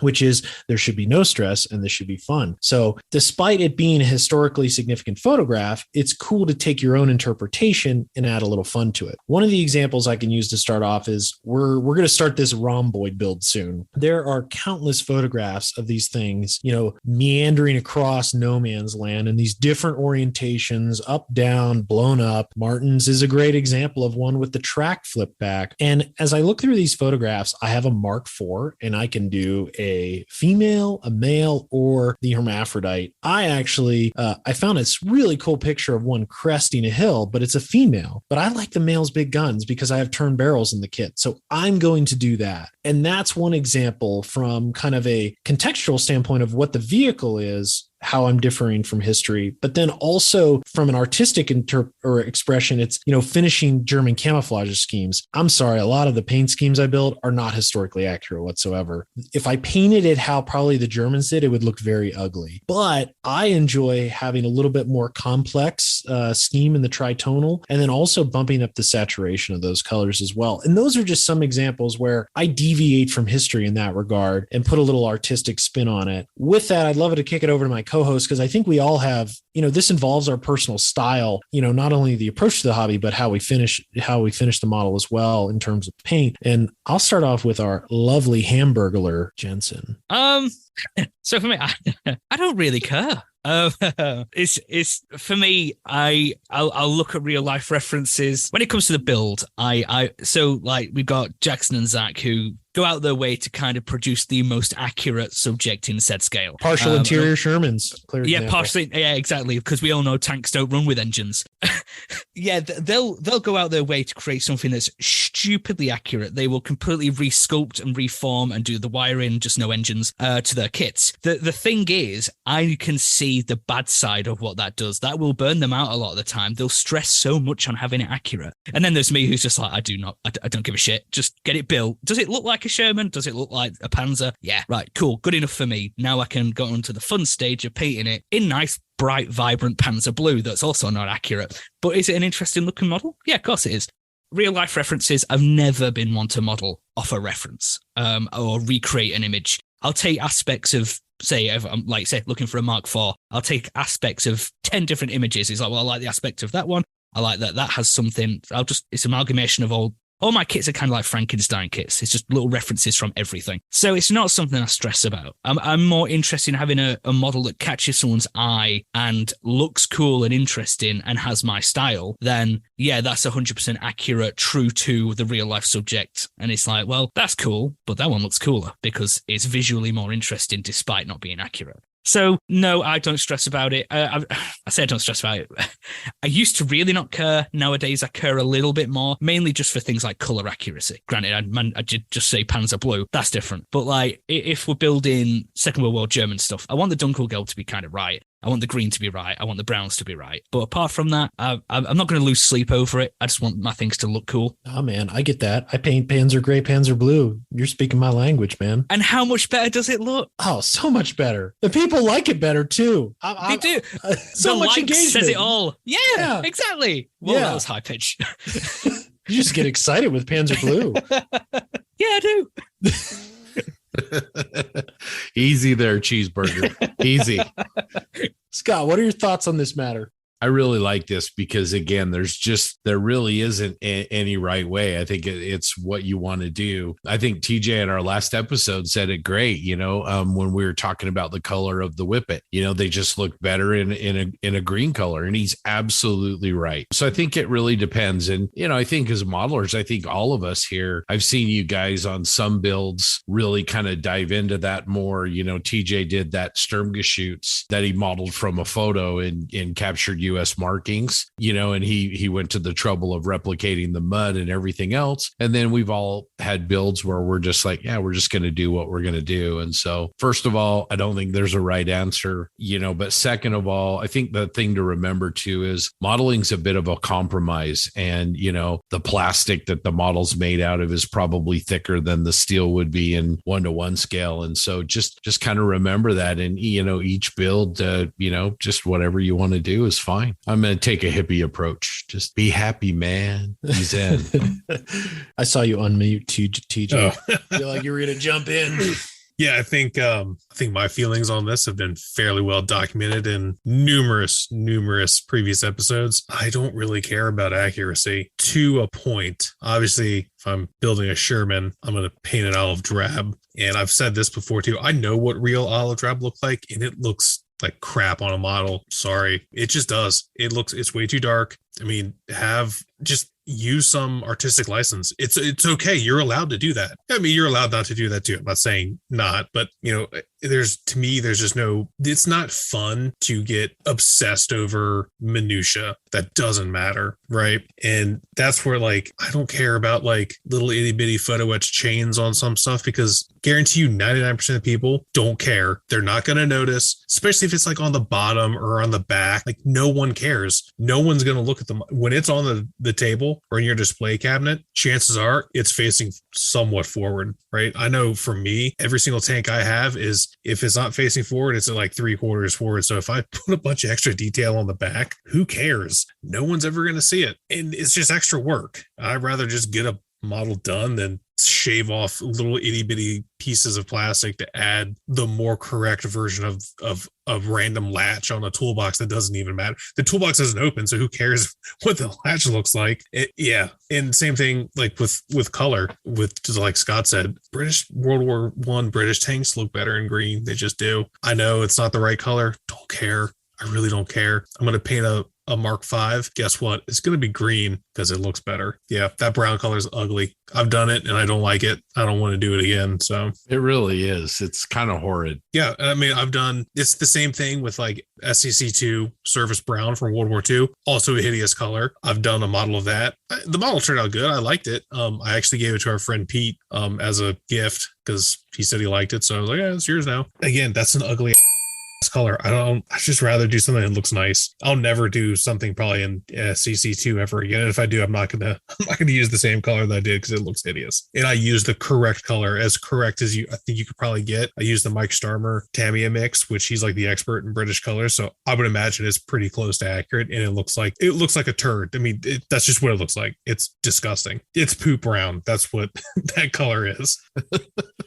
That's why I don't paint things panzer gray, because it'd be black on the table, for crying out loud. And yeah. I know it triggers some people, and maybe there's some ulterior motives when I paint it. But no, you bring up a good point. Noticing it. 99.9% people are never going to notice. And here's another example. Tamiya's Tiger One, their Tiger One Late that came out in the 90s, really transformed Tamiya's armor modeling. The turret is inaccurate. A Tiger One turret is actually asymmetric. Tamiya made it symmetric. Do you know how many people notice that? I swear to God, no one with Mark I eyeball could ever pick that up. But there are some people that stress over it, and that's fine. That's their hobby. That's cool. But I'll echo what a bunch of my co-hosts said, is it doesn't matter. Here's another one. I was building a Martyr 3 that my brother had started, and the tow hook was missing in the back. One of them, I couldn't find it. What did I do? I ripped the other one off, and I put 2 plastic strips over the holes. No one has ever said anything, ever. It's even won awards. Don't tell anyone. Busted. And I've made that up with tools as well. So Grant, your turn. Sorry. Love to hear your thoughts, especially on the fantasy front. Well, yeah, fantasy front is, that's one of the reasons I do fantasy, because if you tell me you're wrong, I'm going to say you're wrong. So yeah, that color of orc is wrong. He wasn't that great. Yeah. Okay. Thank you, sir. But I've served in the military for a long time. I was on Strikers, I was on Bradleys. And if you tell me what color of OD green, what color of brown, what color of black was on a Bradley or a Humvee or something like that, and you said they all look like that, you are completely and 100% wrong. Cork paint falls off of metal. It does. And I came back from field problems where my first sergeant was screaming at us to get all the dirt off our vehicles, and we would hit the wash bit, and we would hit those high pressure hoses, and we'd rip paint off, chunks of paint off. You know what we did? We went to the shopette, got Krylon green, spray paint, Krylon black and brown, and spray painted our vehicles with Krylon and those metal spots. So guess what? They don't matter. It doesn't matter. It does not. Not one single Bradley in my line or every Bradley I served in, except for they were even the desert tan colors were different colors. They're all different colors. And number 2, no modern vehicle has any kind of stowage on the outside. I mean, picks, axes, and stuff like that. Because you know why? It gets stolen. Someone will take it because they're missing their shovel and they need it for their next inspection. So they're going to rip your shovel off. So we put all our stuff inside because it got ripped off. You never see drip pans on top of a vehicle, which there always was when you were in the field, because every time you stopped your vehicle, you had to put your drip pans out because we couldn't get oil into the ground. You don't see that. You don't see chop blocks that were supposed to be in the field. You don't see that. So you know what? You can take this right color and stuff like that. And don't get me started about strikers with the freaking wheel on top. You know what? That I will go all day with you on that one. You know, yes, there's a couple pictures of strikers with their wheels on top of the engine compartments. You know what? That's a 500-pound tire. You know what? You're going to take that off? Yeah, there's a little sling load that you can have taking that on and off. We didn't do that. We did not have. They have run flats. Why do you need a spare tire if you have a run flat? A run flat is designed to get you out of a problem, and then you fix it later. And you've got 8 tires on a striker. Don't worry about one. So just crazy. I'm sorry. I don't mean to go off on a tangent, but this stuff just gets me riled up every freaking time. Listeners, this is when Grant gets passionate. You know, the genie's out of the bottle. Yeah, it's just it took 67 episodes, but he's here now.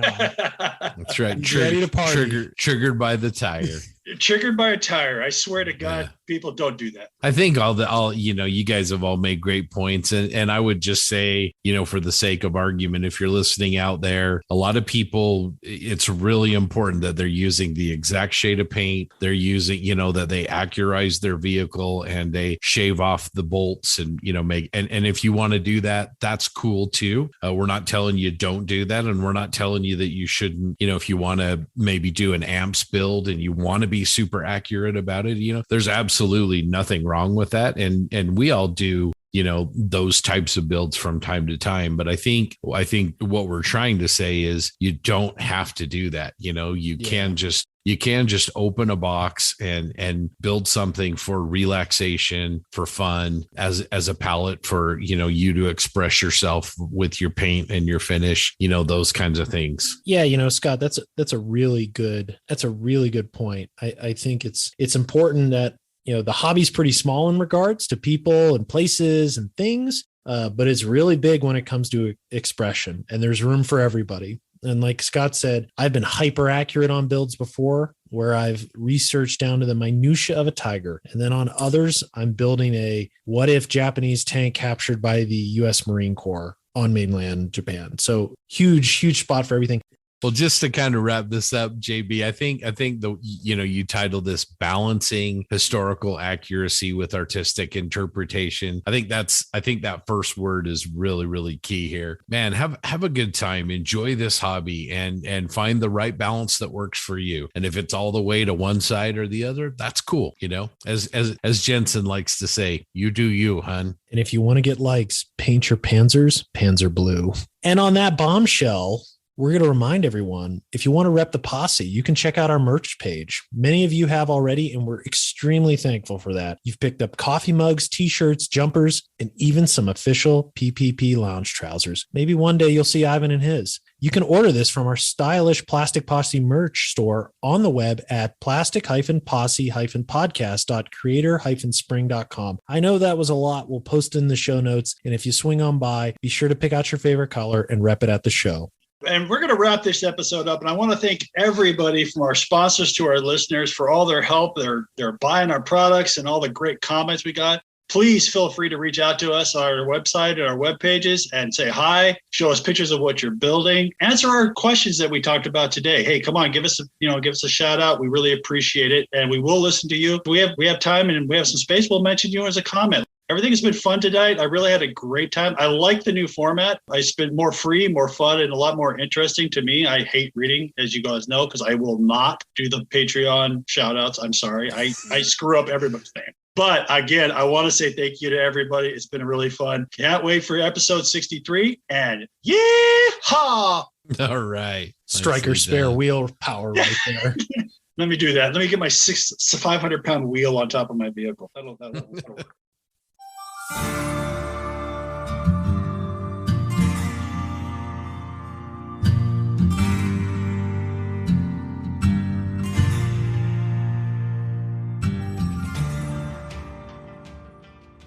If you would like to support the Triple P and become a Plastic Posse Outrider, go to our Patreon page at www.patreon.com/Plastic Posse Podcast and set up a recurring donation there. This helps us offset the cost of bringing you the Triple P. There are 3 different tiers of support, starting at just $1 a month. Starting from the top, we have our amazing deputy marshals: Ryan Smith, Terry Wilkinson, Chris Lovewell, Andrew Callis, Ethan Notamill, Bruce the Model Noob, Steve Baker, Eric Daglish, Joe Porche, Graham Pearson, Patrick Brown, Steve Schaefer, Jay Kidd, Paul Burdett, Brandon Gentry, Robert Klein, Mark Ewing, Ted Kawahara, Josh Orr, John Bryan, Scale Model Hanger, Toadman, Model Doc, Doug Reed, Greg James, Les Wakala, V-Cult 1911, the one and only John Everett, Josh Buck, Black Rifle Model Works, Thomas Baniak, Mark Bradley, Zach Pease, Joel Munson, Eric Brubaker, Jeremy Moore, DB Scale Model Studios, Matt Johnson, Jared Cow, Jeremy Elliott, Mike Talley, Previous Seat, Mediocre Middle-Aged Modeler,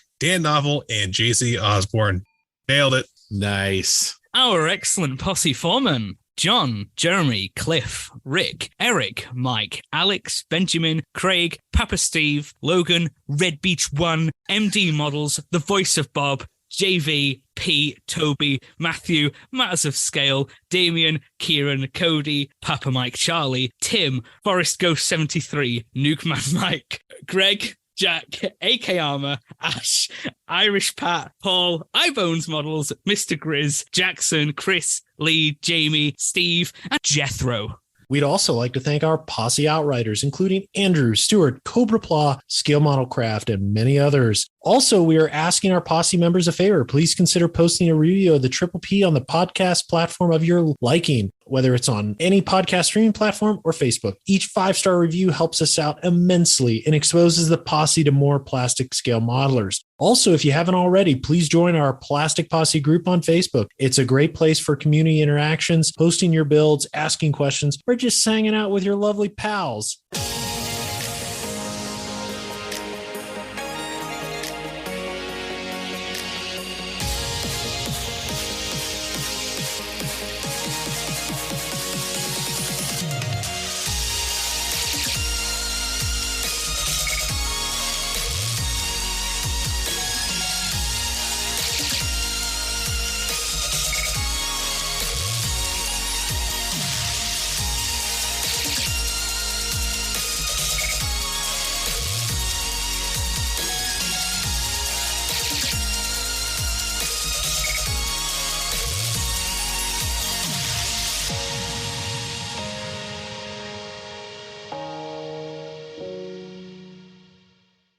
Has anyone watched the first episode of The Last of Us on HBO? Oh, I want to. It's queued up. No. Really good. Really? Yes, really good. Yeah, Oh, really man. good. Well, I mean, it's Mando and Bella Ramsey. They're both great. Pedro Pascal obviously is the Mandalorian. It's so good. So I play the video game. It's the reason why I bought a PS4 back in the day, because it's a PlayStation exclusive. It's really good. They knocked it out of the park.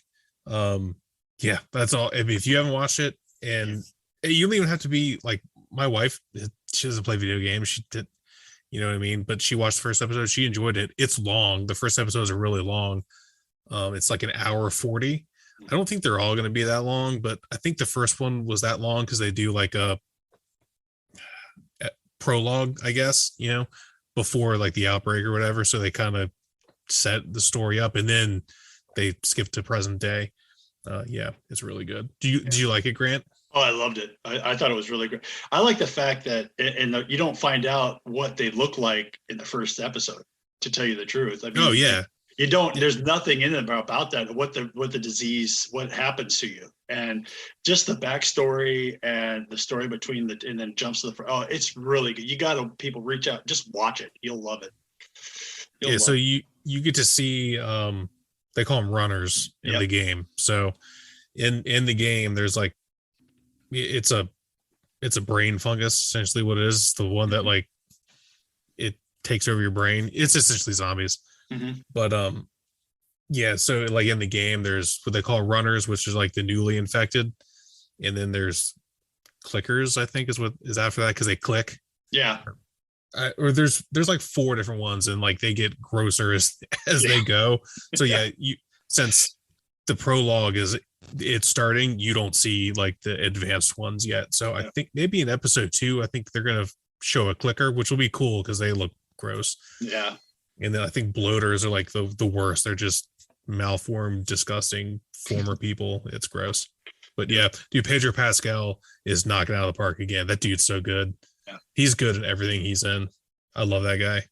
Did you guys see that movie with him and Nicolas Cage, like The Unbearable Weight of Being Famous or something, where Nicolas Cage played himself? It's supposed to be really good. I want to see it.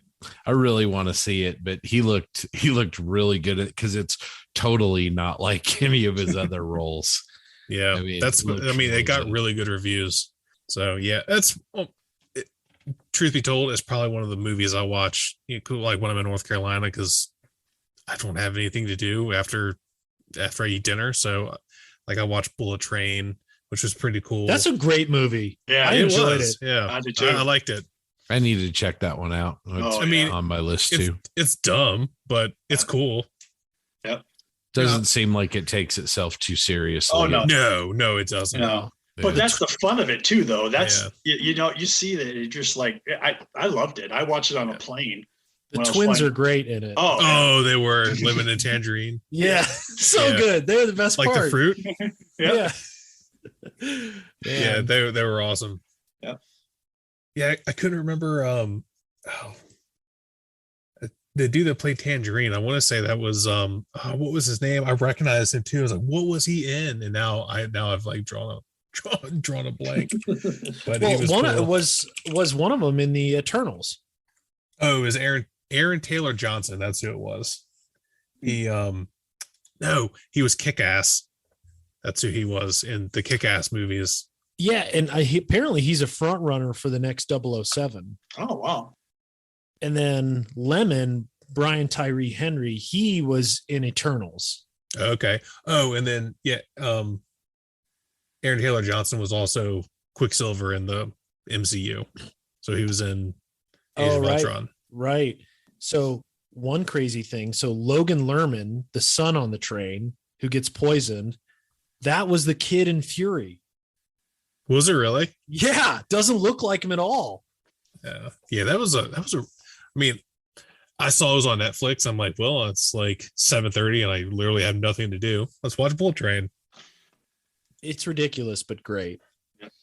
I just like the fact, like I said, I just love the fact that it doesn't take itself seriously at all. And you walk into that movie and you're like, oh, well, it just jumps on the front or the back end of a speeding Japanese, train going 200, whatever, how fast they go. You're like, oh, okay.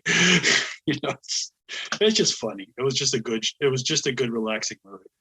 I also really love Hiroyuki Sanada in it. I mean, he just plays like, when I think of a samurai dude or like Japanese badass actor, he comes to mind all the time. Because he was in he was the guy Hawkeye went after in Endgame. Yeah, that was it. Yeah. He was also in The Last Samurai, which The Last Samurai, it's a little problematic. It's like literally the white savior like trope made into a movie, but you know what? It's a pretty damn good movie. I really like it. Yeah, I'm not a Tom Cruise guy, but anytime you have Ken Watanabe in it, I'm there. Yeah. I'm good, and I thought it was really good movie. I mean, yeah, like you said, you're right. Well, hey, sticking on pop culture, non-modeling related, what are some podcasts that you guys are into? I've been like really getting into these like Lost Civilizations, where it talks about these empires that got huge, and then all of a sudden in a very 20, 30, 40 years they were just gone, and I've been really getting into that, really finding a lot of interesting ones on that. What are you guys listening to? So the only other than modeling podcasts, the only other podcasts, there's 2 that I listen to. They're both pop culture related. The first one is Nerd Soup. It's like probably my favorite podcast. Is like younger guys. They're in their like late 20s that live in New York, and they're like film buffs, like actual film buffs, even though you probably wouldn't get that listening to them talk, but yeah, they know their shit. So, and they're funny as hell. I listen to them, and then I listen to Mr. Sunday Movies, two Australian guys, and they are freaking hilarious. They both have YouTube channels as well, both these podcasts. So they do videos and podcasts, but yeah, that's other than the modeling podcast. That's all I listen to. I listen to Professor Brian Cox a lot, his podcasts and stuff like that he does. Really interesting, young guy. Well, not as young as he looks, but he's a younger guy. Just some really interesting. I love math. I don't know why. I'm one of those weird people. So, and he talks about math a lot, and I find that extremely interesting. So that's what I listen to. There's a couple other ones out there that I'll catch.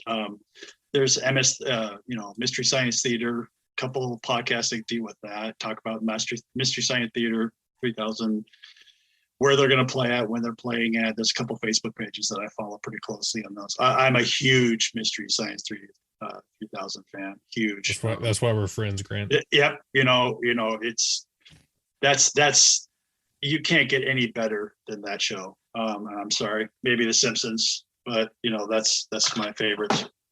I'll be honest, I don't listen to many podcasts. It's unfortunate, but I don't, outside of scale modeling podcasts, I don't listen to many.